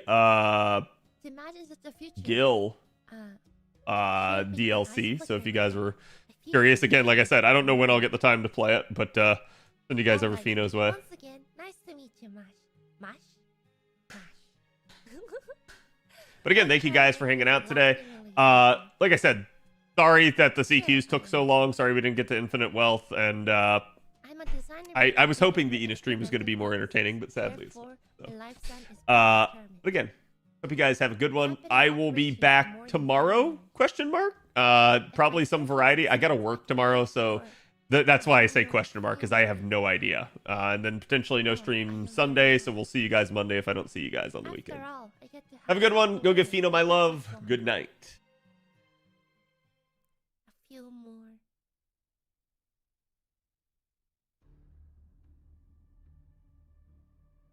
There you have it. That's as much as I can disclose about Mashu.